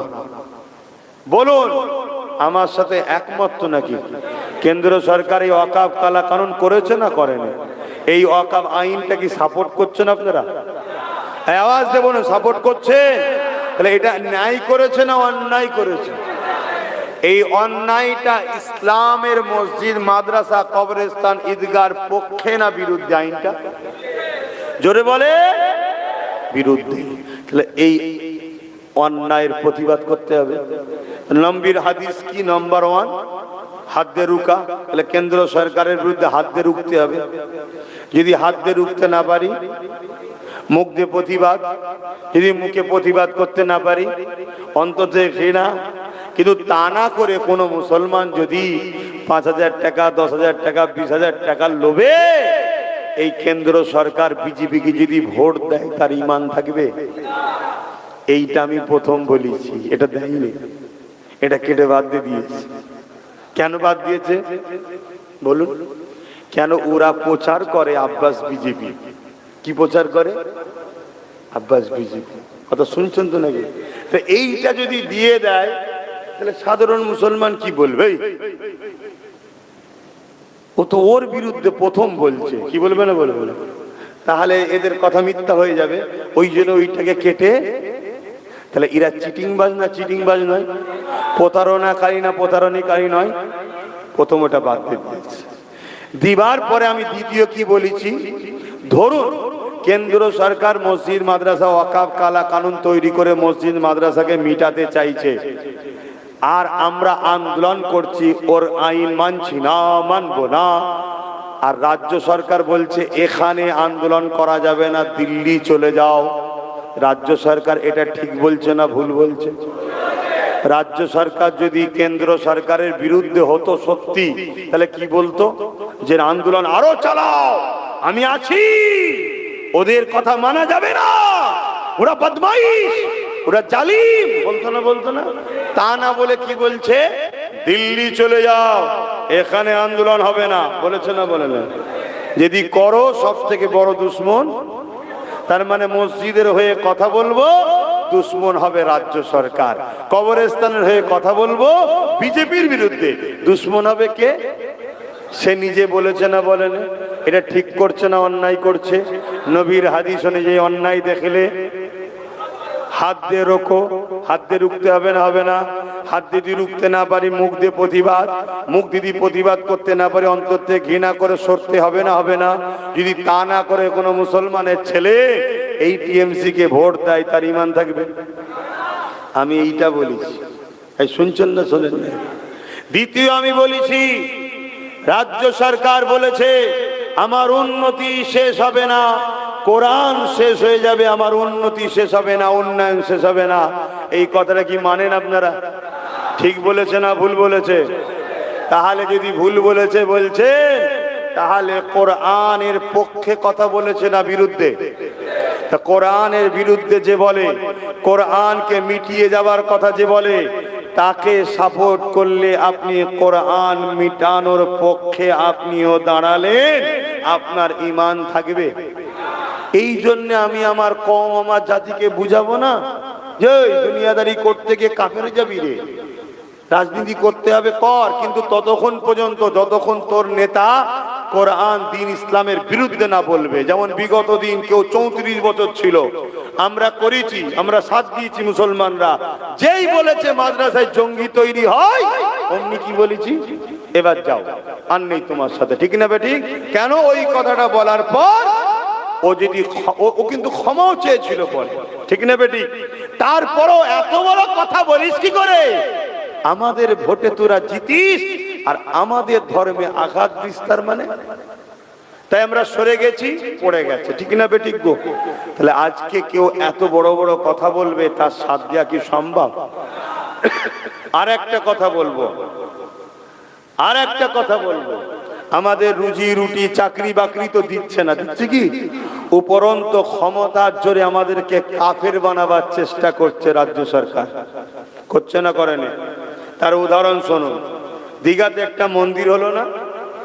অ্যাকচুয়ালি তো দেশের কাজ মন্দির মসজিদ করা নয়, নেতাদের কাজ মসজিদ মন্দির করা নয়, তাদের কাজ হলো শিক্ষা, স্বাস্থ্য, কর্মসংস্থান, বাসস্থান, দেশকে নিরাপদে রাখা। চলো, তারপরও ধর্ম বিদ্বেষে আমি যাব না, ধর্ম ইখতিলাফে যাব না। মন্দির করেছে, আমার অমুসলিম ভাইয়েরা খুশি নজরে নেবে কি না নেবে তাদের ব্যাপার, কিন্তু মনে রেখে দিও, দীঘার মন্দিরে যে করেছে ওই টাকাতে মুসলমানদের ট্যাক্সের টাকা আছে, কিন্তু একটা মসজিদ দেখাতে পারবে না অমুসলিমদের ট্যাক্সের টাকা আছে। এটা গর্ব করে বলছি, কথা বুঝছেন না, বোঝেন না? কেন ট্যাক্সের টাকাই করেছে। এবার অমুসলিম ভাইয়েরা ওটাকে নেবে কি নেবে না সেটা তাদের ধর্মের বিষয়, আমি ধর্মের জটিলতায় যাব না, কেন আমার রাসূল নিষেধ করেছে কারো ধর্মের উপর আঘাত দিও না। কিন্তু আমি যেটাই যাব সেটা হলো মন্দির করার পর মন্দিরের প্রসাদ মুসলমানদের জন্য খাওয়া হালাল না হারাম? জোরে বলে। আমাদের অনেক খাদ্য আছে খাওয়া হালাল, অমুসলিম ভাইদের জন্য সেটা অপছন্দের, ঠিক না বেটি? ঠিক তেমন তাদেরও অনেক কিছু আছে পছন্দের, আমাদের জন্য অপছন্দের। তুই তোরটা লে বাবা, আমি আমারটা লি, কিন্তু রাজ্য সরকার রেশনের মাধ্যম দিয়ে আমাদেরকে প্রসাদ খাওয়াবার চক্রান্ত করেছে না করেনি? জোরে বলুন। কেন? এ জানে যদি মুসলমানকে কাফের না বানানো যায় এ জাতিকে মিটানো সম্ভব নয়। যে সরকার এত বড় চক্রান্ত করে আমাদেরকে কাফের বানাতে চাইছে, তাকে সাপোর্ট করা কি ইমানদারের কাজ হতে পারে? জোরে বলুন, হতে পারে? তাহলে বলে দিচ্ছি, এর পরে এত কিছু বলার পরে আমি আরো একটু কথা বলেছি, সেটা কি? এরপরও বলছি, যারা মনে করবে যে সব ঠিক আছে, সব ঠিক আছে, ইনি এগুলো ভুল করে ফেলেছে, যদি ভুল করে থাকে তাকে ক্ষমা চাইতে বলো, তাকে বলো দিল্লি যেতে বলা ভুল হয়েছে, কোরআন শেষ হিসেবে বলতে বলা ভুল হয়েছে, তোমাদেরকে কাফের বানাবার জন্য প্রসাদ খাওয়াবার যে প্ল্যান করেছি ভুল হয়েছে, তাকে ক্ষমা চাইতে বলো। তাহলে আমি এই মাহফিলে এসে বলা বন্ধ করে দেবো। এই কথা বুঝছেন না, বোঝেন না? আর সে যদি ক্ষমা না চায় আমাকে বলতে হবে না? আমার জাতিকে ঈমান বাঁচাবার জন্য, ইসলামের জন্য, এদেরকে সজাগ করার জন্য বুঝাবার ডিউটি আছে না নাই? তাই আমি বুঝাচ্ছি, কিন্তু সবটা বাদ দিয়েছে, আগের অংশ বাদ দিয়েছে। লাস্টে যে বলেছি ভুল চাইতে মাপ চাইতে বলো, ক্ষমা চাইতে বলো, ওটাও বাদ দিয়েছে, দিয়ে শুধু ছেড়েছে এইটুখানি। আবার ছেড়েছে কি? কোন পীর পীরজাদা মুফতি মৌলানা এরপরও যদি ভোট দেয় তার ঈমান চলে যাবে। হ্যাঁ, চলে যাবে, আমি চ্যালেঞ্জ দিচ্ছি, চলে যাবে। আসো না, ডিবেটে বসো। কিন্তু এইটাকে নিয়ে আবার একদল মুনাফিক কি করছে? মৌলী সাহেব, মুনাফিক মৌলী সাহেব এবার লেগেছে, কি করছে? একটা বুজুর্গ লোক, বয়স্ক লোক, প্রবীণ লোক, তার একটা পুরাতন বক্তব্য, যেই বক্তব্যতে তিনি নাকি বলছে শাসককে সাথ দেওয়া দরকার বিজেপির অত্যাচারের জন্য। শুনছেন তো? একটা পুরাতন বক্তব্য। তখন শাসক বলেনি যে দিল্লি চলে যাও, তখন বলেনি কোরআন শেষ হয়ে যাবে। তাহলে সেই সময়ে তার বক্তব্যটা খারাপ কি আছে? এই একটা সময় তো আমিও তো বলেছিলাম যে ওকে বাদ দিয়ে অনেক দেখা হয়েছে, এদের সাথে যাচ্ছে, যাক, আমার ভালোবাসার লোকদের বলেছি। আরে জুম্মাই জুম্মাই তো আইএসএফ তৈরি হয়েছে 5 বছর, এ তো আছে 15 বছর, কথা বুঝে আছে না? কিন্তু এর আসল মুখটা তো এখন বেরোচ্ছে। একে আর সাপোর্ট করা যাবে? জোরে বলুন, যাবে? কিন্তু যদি ক্ষমা চেয়ে নেয় ভিন্ন বিষয়, তখন আলাদা বিষয়। কথা মাথায় ঢুকছে না? ঢোকে না? এই কথাটা একজন ধর্মগুরু হিসাবে, ধর্মের প্রচারক হিসাবে আমার ধর্মের দুশ্মন চিনানো ধর্মের লোকেদের দরকার আছে না নাই? কিন্তু সব কেটে মুনাফিকরা চক্রান্ত করছে। এআই করেছে আমার ফটোকে নিয়ে, আমার 20 সেকেন্ডের বক্তব্য ছাড়ছে, 20 সেকেন্ডের বক্তব্য ছাড়ছে। জানো সোশ্যাল মিডিয়ায় এমনও করা যায়, এখান থেকে হ্যাঁ লোবো, এখান থেকে বলো লোবো, এখান থেকে সাপোর্ট করবে বলো, সব এইভাবে জুড়ে দিয়ে একটা ছোট্ট 20 সেকেন্ডের বক্তব্য করা যায় না, যায় না? এগুলো পরিকল্পনা চলছে, খুব সাবধান হও। আল্লাহ আমাদেরকে বুঝার তৌফিক দিক, বলুন আল্লাহুম্মা আমিন। এখন আমি জানতে চাইছি, আমি কি কিছুই আলোচনা করে আপনাদের কষ্ট দিলাম? কাউকে কষ্ট দিয়েছি? আমি ছোট্ট আর একটা কথা বলবো, যখন আমার ইসলামের পিছনে লেগেছে, তাহলে কেন্দ্র সরকার ইসলামের বন্ধু না দুশ্মন? জোরে বলো। রাজ্য সরকার ইসলামের বন্ধু না দুশ্মন? ও হলো প্রকাশ্য দুশ্মন, এ হলো বন্ধু সেজে দুশ্মন। ভয়ানক কোনটা? আল্লাহ রসুল বলছে আমার বড় ভয় হয়। এবার নবীর কথায় চলে এলাম। আল্লাহ রসুল বলছে আমার বড় ভয় হয়। কি ভয় হয়? আমার উম্মতের ক্ষতি প্রকাশ্য দুশ্মনরা করতে পারবে না, মুনাফিকরা না করে দেয়। শুনছেন তো নাকি? এ হলো মুনাফিক। মুনাফিক যেমন আজও আমার কওমের সাথে গাদ্দারি করছে। কিরকম? আমার কওমকে গরম করছে, গরম, যাতে করে এসআইআর এর অফিসারদের সাথে আমরা ঝগড়া করে ফেলি। ঝগড়া করলে কি লস জানো? যে ঝগড়া করবে সে তো কেস খাবে। দ্বিতীয় নম্বর কথা, মুসলমানকে আরো বেশি করে টার্গেট করবে। 3 নম্বর কথা, ঝগড়া হলেই রাষ্ট্রপতি শাসন হবে। রাষ্ট্রপতি শাসন হলে দিল্লির মতো বিজেপি চলে আসবে। কথা বুঝছেন না? বোঝেন না? আর রাষ্ট্রপতি শাসন যদি না হয়, এরা হাজারো চেষ্টা করুক, তোদের এই মেদিনীপুরের কমনালটা যতই চেষ্টা করো, এই বাংলায় বিজেপির কিচ্ছু নেই। এই শুনছেন না? শোনেন না? কারণ এই বাংলায় অন্য ধর্মের মানুষরাও তারা শান্তিকে পছন্দ করে। কথা মাথায় ঢুকছে? তাহলে আজকে প্ল্যান করছে না, করেনি? এদের দুজনের মধ্যে কত সেটিং দেখুন। একটা ছোট্ট কথা বলছি, এসআইআর হচ্ছে তো, এই হচ্ছে না, হয়নি? রাজ্য সরকার কি বলেছিল? আমি বেঁচে থাকতে এসআইআর হতে, মরে গেছে। জোরে বলুন। নতুন করে এখন কি বলছে? আমি বেঁচে থাকতে এনআরসি হতে, আবার ঘুরিয়ে দিয়েছে। দ্বিতীয় নম্বর কথা, এসআইআর করছে কারা? নির্বাচন কমিশনার। কারা? নির্বাচন কমিশনারকে বিজেপি কন্ট্রোল করে। এটা কেউ না মানুক, আমি মানি। শুনছেন না? শোনেন না? হ্যাঁ, নির্বাচন কমিশনার বিজেপির ইশারাতে চলে, কেউ না মানুক, আমি মানি। নির্বাচন কমিশন নিরপেক্ষ কাজ ঠিকভাবে করছে না। কথা বুঝে আসছে না? না হয় যেভাবে 24-এতেই বিজেপির ফদনা উড়িয়েছে। কথা বুঝে আসছে না? নাই তো যাই হোক, কিন্তু আমার বক্তব্য, এই রাজ্যে 90,000 এসআইআর করার জন্য অফিসার নিয়োগ করেছে কে? তাহলে তুমি এসআইআর এর পক্ষে না বিরুদ্ধে? তাহলে কলকাতায় নেবে কি করছো? শুধু মানুষের আয় অস করছে। শুনছেন? বুঝতে পারছেন? হ্যাঁ। কেন? একজন ধরে রেখেছে আর একজন পিটে নিচ্ছে। যেমন একজন বলল, এক কাজ কর, তুই ওর সাথে ঝগড়া করবি, তুই ওর সাথে ঝগড়া করবি, আর আমি ওকে ভালোবেসে গিয়ে বলবো থাক থাক বলে জড়িয়ে ধরবো, তুই ওই সুযোগে পিটিয়ে নিবি। কথা বুঝে আসছে না? নাই। তা আমাদেরকে ধরে রাখছে মহব্বতের সাথে, আর ওরা এসে আমাদেরকে পিটিয়ে যাচ্ছে। গোরক্ষা বাহিনী পিটছে, মব লিঞ্চিং করে পিটছে, লাভ জিহাদ পিটছে না পেটে নে? হ্যাঁ, আমরা শুধু ভালোবাসাতেই তো চেয়ে আছি দিদি বাঁচাবে। কি তো ভাইয়ের আমার, এই জায়গায় আমার দ্বিতীয় কথা, এই যে 90,000 অফিসার দিয়েছে রাজ্য সরকার, এই বিষয়ে বিজেপিকে বলতে দেখছেন যে বিরোধী করছো তো অফিসার দিয়েছো কেন? একবারও বলছে কি? এরা ভেতরে ভেতরে সব গোপন কাজ করছে। এরা তো বলতে পারে যে অফিসার তো রাজ্য সরকারই দিয়েছে রে, ও যে বিরোধী করছে, নাটক করছে, বলেছে? বলেনি। আসেন পরিবর্তন হন, আল্লাহর উপরে ভরসা করেন। আমাদের আল্লাহ ছাড়া, আমাদের নবী ছাড়া দ্বিতীয় কেউ নাই, তাই আল্লাহর উপরে ভরসা করেন। এবং নবী পাক জানিয়ে দিয়েছে, এ আমার উম্মাত উম্মাতিরা, তোমরা কুরাইশের নেতৃত্ব মানো। মনে রাখবে, কুরাইশের নেতৃত্ব মানো, কুরাইশ খানদানের অনুকরণ করে চলো, তাদের নেতৃত্ব মেনে নাও, আল্লাহকে ভয় করো।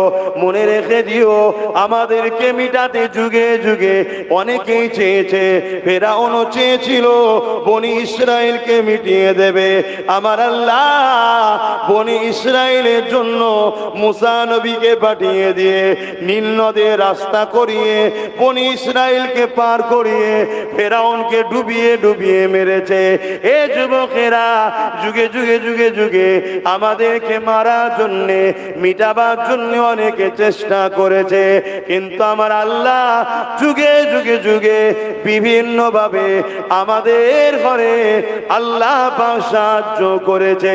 এই মনে রেখে দিও, ভয় একমাত্র খাবেন আল্লাহকে, অন্য কাউকে নয়। ভয় খাবেন কাকে? জোরে বলুন, কাকে? জোরে বলুন, শাহাদত আগুন তুলে বলুন, কাকে? আল্লাহ যারা, অন্য কাউকে ভয় করবেন না। কেন? আমার আল্লাহ তিনি, যিনি মরাকে জিন্দা করতে পারে, জিন্দাকে মৃত্যু দেয়। এ যুবকেরা, আল্লাহকে ভয় করলে কি লাভ হয় শুনে রেখে দাও।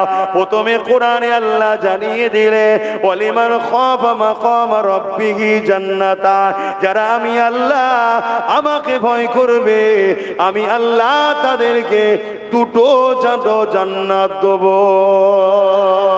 দ্বিতীয় নম্বর হলো, আমি আল্লাহ আমাকে যারা ভয় করবে, এ দুনিয়ার মানুষ শুনে রেখে দাও, আল্লাহর ভয় যার দিলে থাকবে, দুনিয়ার সবার অন্তরে আমার আল্লাহ তার ভয় ঢুকিয়ে দেবে। ছোট হুজুর পীর কেবলা রহমাতুল্লাহ আলাইহি আল্লাহকে ভয় করতেন। হুজুরের নামে একটা মিথ্যা খবর ছড়িয়েছিল, তাই হুজুরের নামে দিল্লি থেকে ফরমান জারি হয়েছিল, বন্দি করতে হবে। শুনছেন? কিন্তু হুজুর যেখান দিয়েই যায়, যে থানার এলাকায় যায়, সেই থানার লোক রাস্তায় ব্যারিকেড দেয় হুজুরকে ধরবে বলে। কিন্তু হুজুর যখন এসে গাড়ি থামায়, হুজুরকে দেখার সাথে সাথে ব্যারিকেড খুলে দেন। আচ্ছা যান যান, হুজুর যান যান, হুজুর যান যান, জোরে বলুন সুবহানাল্লাহ। এইভাবে হুজুর কন্টিনিউ ঘুরে বেড়াচ্ছে, আর ওপর থেকে শুধু বলছে এখনো অ্যারেস্ট হয়নি কেন, এখনো বন্দি হয়নি কেন। লাস্টে দিল্লি থেকে পুরো স্পেশাল টিম এসছে ফুরফুরা শরীফে। শোন, ফুরফুরা পুরো ফুরফুরা ঘিরে ফেলেছে, যে কি এমন ব্যাপার যে ধরতে পারছে না, তার মানে বিরাট বড় ব্যাপার, বিরাট বড় ব্যাপার। পুরো ফোর্স এসছে ধরবে বলে, পুরো ফুরফুরা ঘিরে ফেলেছে। তো ভেতরে একজন খবর দিয়েছে দাদুজানকে যে হুজুর বিশাল ফোর্স এসছে আপনাকে ধরবে বলে। তা হুজুর ফতুই গায়ে দিতেন। তা দাদি জানতে ঘরে বলছেন, কই গো কচির মায়ের, কিছু খাইয়ে দাও, কদিন জেলের হাওয়া খেতে হবে না হবে। মানে কোনো ব্যাপারই নয়, আমি তুমি হলে তো ছুটে রাস্তা পেতাম না। কথা বুঝে আসছে? যারা আল্লাহকে ভয় করে তারা কাউকে ভয় করে না। তো হুজুর যখন বেরোচ্ছে, যারা বড় বড় অফিসার এসেছিল, বসেছিল, হুজুরের দিকে যেই নজর পড়েছে, সব উঠে দাঁড়াচ্ছে। বলুন সুবহানাল্লাহ, আরো জোরে বলুন। যারা কেউ বাঙালি ছিল না, সব ওখানকার থেকে এসে, তারা চেনেও না কোনোদিন। এখন নাই ফটো বেরিয়েছে, অনেক দূরের লোক অনেক দূরে চলে যাচ্ছে, উঠে দাঁড়াচ্ছে। হুজুর বললেন বাবারা বসো। হুজুর বসলেন। কি হয়েছে? না না কিছু, সেরম কিছু নয়, কথা ঘুরাচ্ছে, সেরম কিছু নয়, আমাদের কাছে একটা ইনফরমেশন ভুল গিয়েছিল, আপনি কিছু মনে করবেন না, ডিস্টার্ব করার জন্য। তা আমরা একটা কাগজ আপনাকে তৈরি করে দিচ্ছি, যাতে বাংলার যেখানে ঘুরবেন কোনো অসুবিধে কোনো প্রশাসন যেন না করে। ছোট হুজুর বলেছিলেন, বাবা কি কাগজ দেবে, আমার আল্লাহ আমাকে একটা স্টাম্প দিয়ে পাঠিয়েছে, আমি নবীর গোলাম। জোরে বলুন সুবহান। এছাড়া আর কিছু লাগবে না বাবা। তারা বললেন আমাদেরকে ইজাজত দেন। তারপরে একটু টিফিন করতে হয়, খাওয়াতে হয়, এটা অতিথি আপ্যায়ন করার নবীর সুন্নাত, হুজুর করেছিলেন। তারা সব আর চলে গেল। কথা কিছু বুঝতে পারছেন? যাদের অন্তরে আল্লাহর ভয় থাকে, তাকে সমাজের কাছে আল্লাহ তার ইজ্জত আদব ভয়কে আল্লাহ ঢুকিয়ে দেয়। আর যাদের দিলে আল্লাহর ভয় থাকে না, সবার অন্তর থেকে তার ভয় আল্লাহ তুলে নেয়। আজকে 100 বছর পিছিয়ে যান, যারা আমাদের দরবারে এসে দাঁড়িয়ে থাকতো, মুসলিমদের কাছে এসে দাঁড়িয়ে থাকতো মাথা হ্যাট করে কথা বলার ইজাজতের জন্য, আজকে তারা আমাদেরকে গালিগালাজ করছে, আমার আল্লাহ লে গালিগালাজ করছে, আমার ইসলাম লে গালিগালাজ করছে। একটাই কারণ, আমাদের অন্তর থেকে ইসলাম আল্লাহর ভয় উঠে গেছে, এজন্য তাদের অন্তরে আমাদের ভয় আল্লাহ তুলে দিয়েছে। তাহলে ভয় কাকে করবেন? জোরে বলুন, আল্লাহকে। একটা দেশে পারমাণবিক শক্তি আছে, সে দেশকে লোক ভয় করে না? করে না কেন? পারমাণবিক শক্তি কে তৈরি করেছে? মানুষ। মানুষকে বুদ্ধি দিয়েছে কে? আল্লাহ। তাহলে আল্লাহ দিয়া বুদ্ধিতে একটা বোম হয়েছে, তার জন্য তার দেশকে সবাই ভয় করছে। আর ওই আল্লাহ যদি তোমার সিনায় থাকে, তোমাকে লোক ভয় করবে না? মানে তোমার উপরে জুলুম হবে মানে? কথা বুঝছেন না বুঝেন নেই? আল্লাহকে ভয় করো, আল্লাহকে ভয় করো। দুটো জান্নাত পাওয়া যাবে আল্লাহকে ভয় করলে। বাবারা, নওজওয়ানের আল্লাহকে ভয় করলে ছিল কে? আরে একটা কথা বলি নাকি, না অসুবিধা হচ্ছে? হযরতে ফারুক আযম আল্লাহকে ভয় করেছিলেন। ফারুক আযম আল্লাহকে ভয় করেছিলেন। কেমন? অর্ধেক পৃথিবীর খলিফা হয়েছেন হযরতে ফারুক আযম। রাত্রিরে রাত্রিরে না ঘুমিয়ে এলাকা এলাকা এলাকা এলাকা ঘুরে ঘুরে ঘুরে ঘুরে বেড়ায়। এ না জওয়ানেরা, না আগে ফোর্স আছে, না পিছনে ফোর্স আছে, না বডিগার্ড রয়েছে, কিছুই নাই। রাতের বেলা ঘুরে ঘুরে ঘুরে ঘুরে বেড়ায়। খাদেম জিজ্ঞাসা করে, হুজুর আপনি দুনিয়াদারি, দিনের বেলা আপনি রাজকাজ করে, মানুষের কত সমস্যা, বিচার টিচার, পৃথিবীর দেশের রাজাদের সঙ্গে বিভিন্ন সোলে যোগাযোগ, অনেক কিছু কাজে ব্যস্ত থাকে। আবার রাতের বেলা আপনি আরামের ঘুম না ঘুমিয়ে এইভাবে ঘুরে ঘুরে ঘুরে ঘুরে আপনার প্রজাদের খোঁজ খবর না। হুজুর আপনি কি একটু আরাম নেবেন না? হযরত ওমর ফারুক বলেছিলেন, এ আমার সাথী, আল্লাহ আমাকে এত বড় জিম্মা দিয়েছে, ওই ভারী আমার কাঁধে নিয়ে ওমরের ঘুম আর হয় না। ওমরের শুধু মনে পড়ে, আমার রাজত্ব চলাকালীন যদি আল্লাহর বান্দা তো অনেক দূরের ব্যাপার, কোনো অবালা পশুও যদি ক্ষুধার্ত না খেয়ে মারা যায়, না জানি আল্লাহ উমর আমাকে যদি ধরে আমি কি জবাবটা দেব? ভয় কাকে বলে দেখুন। আর আজকে সব কি খবর? আজকের গুলোর কি খবর? আজকে সব ছোটখাটো মুসলমান কর্মচারী আছে, এদের কি খবর গো? হ্যাঁ, ও চালাতো ভ্যান কোন রকম ভাবে গুঁজে মিজে উঠে পড়েছে, রাতারাতি যেতে না যেতে অটোমেটিক দুতলা বাড়ি, স্করপিও, কি হতে বাকি আছে? আর হচ্ছে না, হয়নি, কিভাবে হচ্ছে রে? আল্লাহকে ভয় করো আমার কওম, আল্লাহকে ভয় করো। দুনিয়াদারি লোভে পড়ে কাজ করো না, আল্লাহকে ভয় করো। হযরত ওমর ফারুকের আরো একটা কথা বলি, বলবো? সবাই বলছেন তো, না কষ্ট হচ্ছে? হযরত ওমর ফারুক যখন অর্ধেক পৃথিবীর খলিফা হলেন, হুজুরের নেতৃত্বে মসজিদে আকসা, যেটা নিয়ে এখনো লড়াই চলছে, ওই মসজিদে আকসা তখনও দমন করে রোমরা দখল করে রেখেছিল। হযরত ওমর ফারুকের নেতৃত্বে সৈন্য পাঠিয়ে দিয়ে ওই রোমের হাত থেকে, রোমারীয় সৈন্যদের হাত থেকে মসজিদ আকসাকে ওমর ফারুকের খেলাফতের সময় আজাদ করা হয়েছিল। এ যুবকেরা যখন বিজয় হয়ে যায়, মসজিদ আকসা যখন ফাতেহ হয়ে যায়, ওই সময়তে রোমের বাদশা বলেছিল আমরা এই মসজিদ আকসার চাবিটা হযরত উমরের হাতে দিতে চাই, যার সৈন্য সংখ্যা এত হওয়ার কম হওয়ার পরও, যার সৈন্য সংখ্যা এত কম হওয়ার পরও আজ আমাদের কাছে বিজয় লাভ করলো। আমরা রোমরা এত শক্তিশালী হওয়ার পরও উমরের সৈন্যর কাছে হেরে গেলাম। সেই উমরকে আমরা একটু দেখতে চাই এবং তিনার হাতে মসজিদ আকসার চাবিটা তুলে দিতে চাই। কথা চলে এলো, কাছের চলে এলো চিঠি নিয়ে। হযরত ওমর ফারুক যথামত রেডি হয়ে গেলে, হুজুর আমার রেডি হয়ে একটা উট নিয়ে রওনা দিলে বা একটা ঘোড়া নিয়ে উট নিয়ে রওনা দিলে, ওই উটের উপরেতে হযরত ওমর ফারুক উঠে বসলো আর সাথে একজন মানুষকে নিলেন। এতটা রাস্তা যাবে, একাধিক মানুষকে লাইনে, একটাই মানুষ সফর সাথী নিলে। সেই সফর সাথীর হাতে উটের লাগাম রয়েছে, উট আগিয়ে যাচ্ছে, ওই লাগাম ধরে সাথী মানুষটা গিয়ে যায়। ওমর ফারুক উটের পিঠে বসে রয়েছে। অর্ধেক পৃথিবীর রাজা, অর্ধেক পৃথিবীর আমির, অর্ধেক পৃথিবীর সুলতান বসে রয়েছে উটের পিঠেতে। এমন করে 1 মাইল যাওয়ার পর ওমর ফারুক বললেন দাঁড় করা উটটা। উটটা দাঁড়িয়ে গেল, উট বসে গেল। ওমর ফারুক উটের পিঠ থেকে নেমে পড়লেন। নামার পর ওই যে সফরে হেঁটে হেঁটে যাচ্ছিল তাকে বলতে লেগেছে, বাবা তুমি এবারে উটের পিঠে উঠে বসো। তিনি তো থতমত খেয়ে গেছে, হুজুর আপনি কি বলছেন? হ্যাঁ বাবা, 1 মাইল তুমি হেঁটেছো, তোমার শরীরে দেখো ঘাম বেরোচ্ছে বাবা, কত কষ্ট হচ্ছে তোমার, তুমি চেপে বসো উঠে, আমি উটের লাগাম ধরে নিয়ে যাব। বলবেন না সুবহানাল্লাহ? এই শিক্ষা ইসলাম দিয়েছে, আমার রসুল দিয়েছে ওমর ফারুককে। আজ আমাদের ইনসাফ করা নেতা লিডার না থাকার জন্য আজকে সমাজ গরিব। কথা বুঝে আসছে?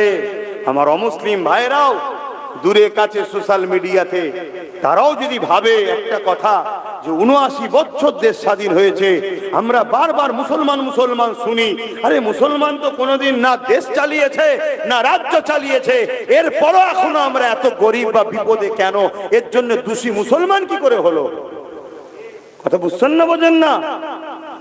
অতএব ভাবুন, এসব একটা পরিকল্পনা করে গরিবদেরকে শেষ করার একটা প্ল্যান চলছে আর পুরো দেশটাকে লুটা চলছে। হযরত ওমর ফারুক রাদিয়াল্লাহু তাআলা তেনাকে বললেন ওঠো, সে তো উঠতে চাইছে না। তখন ওই সময় ওমর ফারুক বলছে, দেখো বাবা, কিয়ামতের দিনে আল্লাহ যদি উমারকে ধরে, উমার তুমি অর্ধেক পৃথিবীর রাজা তো তোমাকে আমি বানিয়েছি, কিন্তু একটা গরিব অসহায় তোমার সফর সাথী, তাকে তুমি এত কষ্ট দিলে। সে যদি রাজা হতো আর তুমি যদি তার লাগাম ধরে টানতে, তোমার কেমন লাগতো? ইনসাফ করলে না তুমি তার উপরে? এ আমার সফর সাথী বাবা, আল্লাহর কাছে আমি সেদিন কি জবাব দেবো? ওঠো তুমি উটের পিঠে। কুরবান যাক আমার ওমর ফারুকের নেতৃত্বের উপরে, তিনার যে লিডারশিপ, তিনি যে ইনসাফ দেখিয়েছে, ইতিহাস আজও হয়ে আছে। তাই ওমরের কথা বললে পৃথিবীর জালিমরা আজও চমকে যায়। হযরত ওমর ফারুক ওকে উপরে উঠলো, উনি লাগাম ধরে যাচ্ছে। 1 মাইল পরে আবার উপর থেকে বলছে, হুজুর এবারে আপনি একটু ওঠেন। এভাবে 1 মাইল ছাড়া 1 মাইল ছাড়া একবার ওমর ফারুক ওঠে, নিচেই নাবে, আবার ওই ব্যক্তি ওঠে, নিচেই নাবে।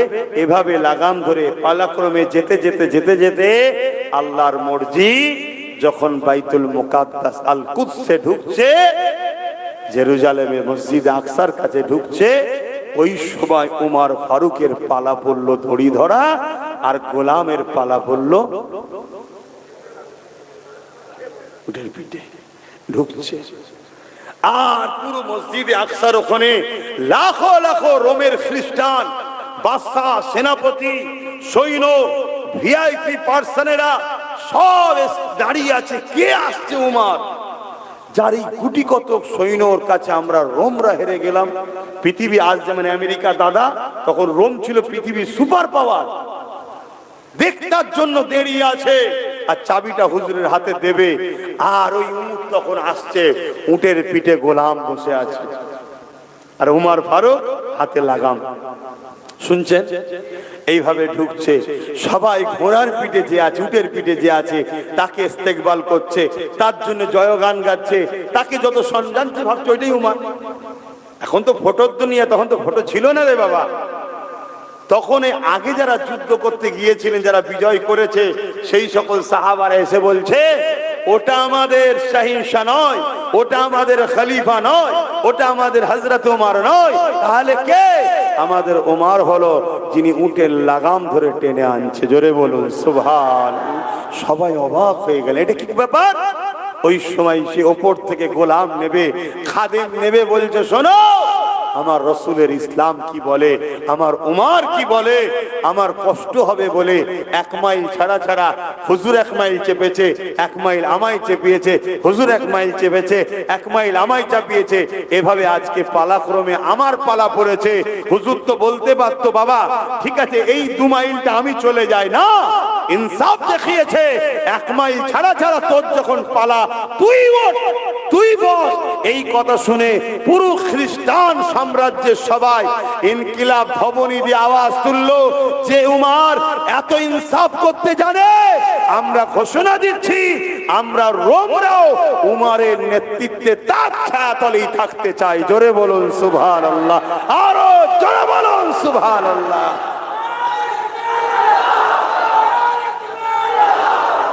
আজ মুসলিম ঘরে ভালো ভালো ছেলে আছে, তারা মানুষের সেবা করতে চায়, মানুষের কাজ করতে চায়, কিন্তু জালিমের নিচেই থাকার জন্য, জালিমের নিচেই থাকার জন্য করতে চাইলেও করতে পারছে না। কেউ একজন বলেছিল 500 টাকা থেকে 1000 টাকা করে দেন না, অমনি তার পথ চলে গেল। মনে পড়ছে? তাহলে মুসলমানদের মধ্যে চাই কেউ কেউ ভালো কাজ করব। গ্রামগঞ্জের ছোটখাটো ভালো নেতাও আছে, বিভিন্ন দলে আছে, কিন্তু ওপরে চাপে করতে পারছে না। তাই তো আব্বাস সিদ্দিকী বলল, চাপ নিতে হবে না। নবী বংশের আওলাদ নওশাদকে বলছে, তুই যা, তুই কর ওইদিকে, আমি এইদিকে। আমি দিনের কাজে আছি, তুই মানুষের সেবার কাজে থাক, ওটাও দিনের কাজ। তো এই যে আমার ভাইটাকে দিয়েছি, ভুল করছি নাকি? একটু আওয়াজ দিয়ে বলুন, ভুল করছি। কারা কারা আমার মতে সহমত? একটু হাত তুলে দেখাবেন, হাত লম্বা করে দেখাবেন। তাহলে দোয়া দেবেন তো নাকি? দোয়া দেবেন তো নাকি? দোয়াটা শুধু আমাকে করবেন, আমার ভাইটার জন্য করবেন না। আর আমার ভাইয়ের জন্য 2টো দোয়া করবেন। কটা? 2টো। প্রথম দোয়া হলো, আল্লাহ আমার নবীর বংশের আওলাদ, কুরাইশ খানদানের সন্তান, আল্লাহ নওশাদ যেন ন্যায় পরায়ণ, সত্যবাদী, ইনসাফওয়ালা, মানব প্রেমিক যেন নেতা হয়। যদি সত্যবাদী, ইনসাফ পরায়ণ, মানব প্রেমিক নেতা যদি না হয়, ওর থেকে নেতা না হওয়া ভালো। কেন এই রকম জালিম যদি হয়, সে তাহলে জাহান্নামে যাবে। শুনছেন না? শোনেন না? জালিমকে আল্লাহ মাফ করবে না। দ্বিতীয় নম্বর কি দোয়া চাইবেন? যাই করো আল্লাহ যেন ওকে রসুলের গোলাম হিসেবে কবুল করে। বলুন আমিন। কেন রসুলের গোলাম হলেই তো ওমর ফারুকের মতো ইনসাফ দেখানো যায়। জোরে বলুন সুবহানাল্লাহ। তো যাক, আরো উলামা ভাইরা রয়েছেন, একের পর এক আসবেন, আলোচনা করবেন। আমি একটু সালাত ও সালাম পড়ব, একটু সালাত ও সালাম পড়ব। সকলে একটুখানি দাঁড়িয়ে যান। ইয়া নবী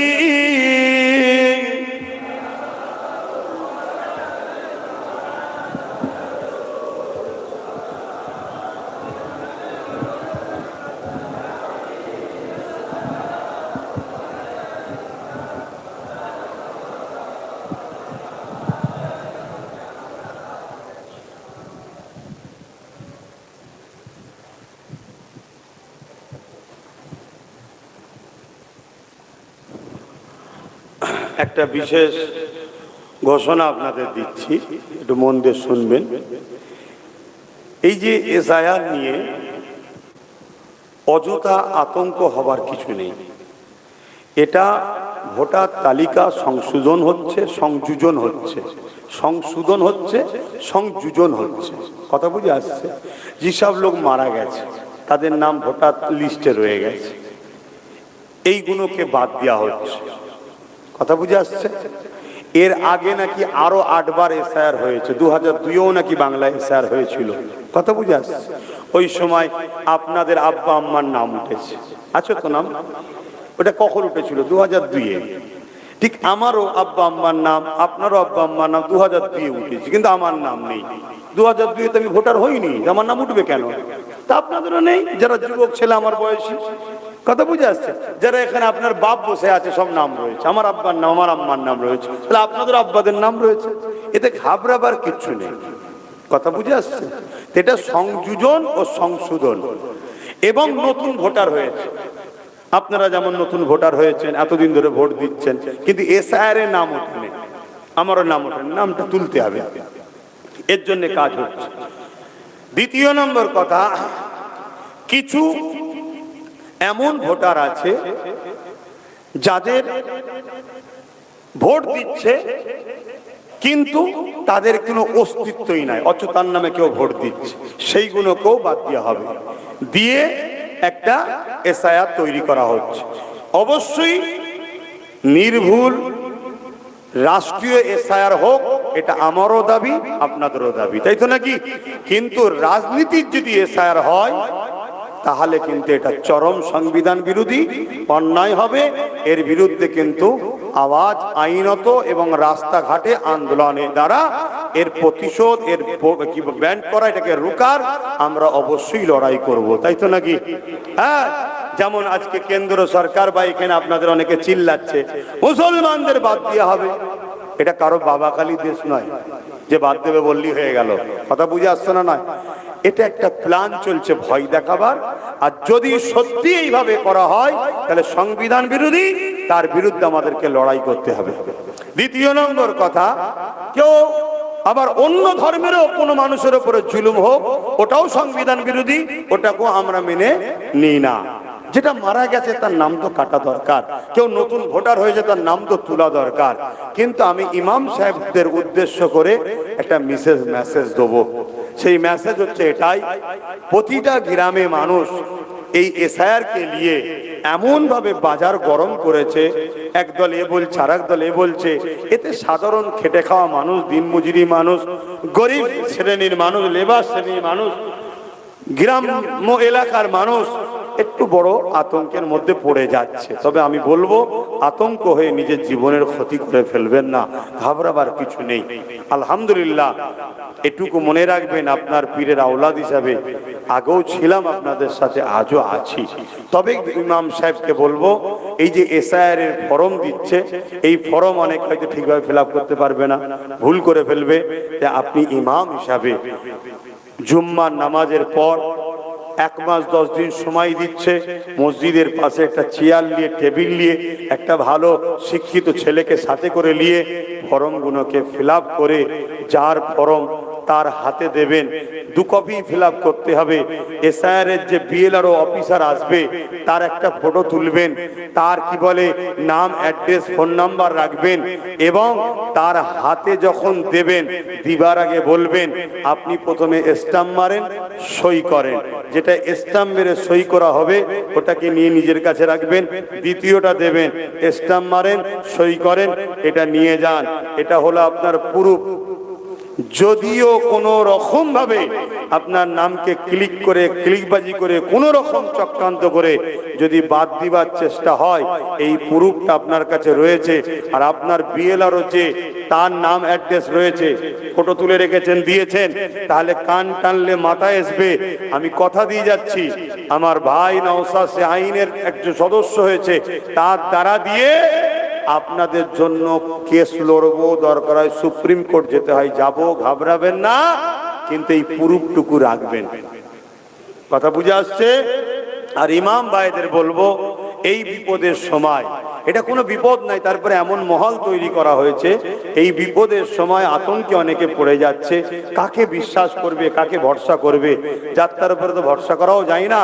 তাই আপনারা একটু সাথ দেন, সাধারণ মানুষের পাশে একটু সাথ দিয়ে, যতদূর আওয়াজ যাবে সোশ্যাল মিডিয়ায়, যত ইমাম শুনবেন, সবাইকে বলবো মানুষের পাশে একটু দাঁড়ান, মানুষকে একটু সহযোগিতা করেন। তবে প্রত্যেককে বলবো, ইমাম হোক, মৌলানা হোক, হুজুর হোক, নেতা হোক, কেতা হোক, নিজের ফর্মটা নিজে নেবেন, জমা দিবার সময় স্ট্যাম্প মেরিয়ে সই করে নিজের চোখে দেখে নেবেন। কিছু বুঝতে পারছেন? কেন এটা বিরাট বড় ভাইটাল ব্যাপার। একটু ভুলে হয়ে গেলে ভাইটাল, আর ভুল যদি না হয় কোনো ব্যাপার নেই, আপনি রিসিভ করে দিয়ে একটা কপি রেখে জেরক্স করে ফটো তুলে সাইডে রেখে দেন, কোনো সমস্যা নাই। যদি কিছু গন্ডগোল হয়, নাম যদি না আসে, তখন জানতে হবে যার হাতে কাগজ গেছে কিছু গন্ডগোল হয়েছে, তাকে ধরতে হবে। তাকে যখনই ধরতে হবে সে তো বলবে অমুক জায়গায় জমা দিয়েছি, ধর। কোর্ট তো বলবে ধর, তাকে লিয়াই। মানুষের সঙ্গে ছেলে খেলা করা হচ্ছে। অতএব নাগরিক আমরা ছিলাম, আছি, এ দেশ আমরা বিজয় করেছি। আমরা মুসলিম হিন্দু আদি সবাই মিলে এ দেশে আমাদেরকে কে তাড়াবে, এটা নিয়ে একটা গুজব ছড়িয়েও একটা আতঙ্ক তৈরি করা হচ্ছে। যেমন এর আগে করোনার সময় এমন আতঙ্ক তৈরি করেছিল, অনেক মানুষের সামান্য সর্দি কাশি হচ্ছে, টেনশনে শরীর দুর্বল হয়ে অনেকে মারা পর্যন্ত গেছে। শুনছি নাকি লোক মারা যাচ্ছে। আর তুই মরেই যদি গেলি তাহলে বেকার হয়ে গেল তো। হ্যাঁ, অতএব এত ঘাবড়ে যাবেন না। কথা মাথায় ঢুকছো তো নাকি? আসুন, আমি সংক্ষেপ করছি। আল্লাহ পাকের কাছে ছোট করে দোয়া করবো, তার আগে একটু সালাম পড়িয়া নবী সালাম ইয়া রাসূল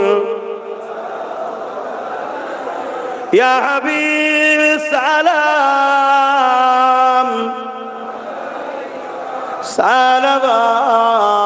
সালাওয়াতুল্লাহ। কঠিন আসো ওরের দিনে কি আছে মোদের কপালে, গুনাহগার উম্মাহ আতো আপনার লইবেন সঙ্গে মাহশরে। ইয়া নবী সালাম ইয়া রাসূল ইয়া হাবিব সালাম।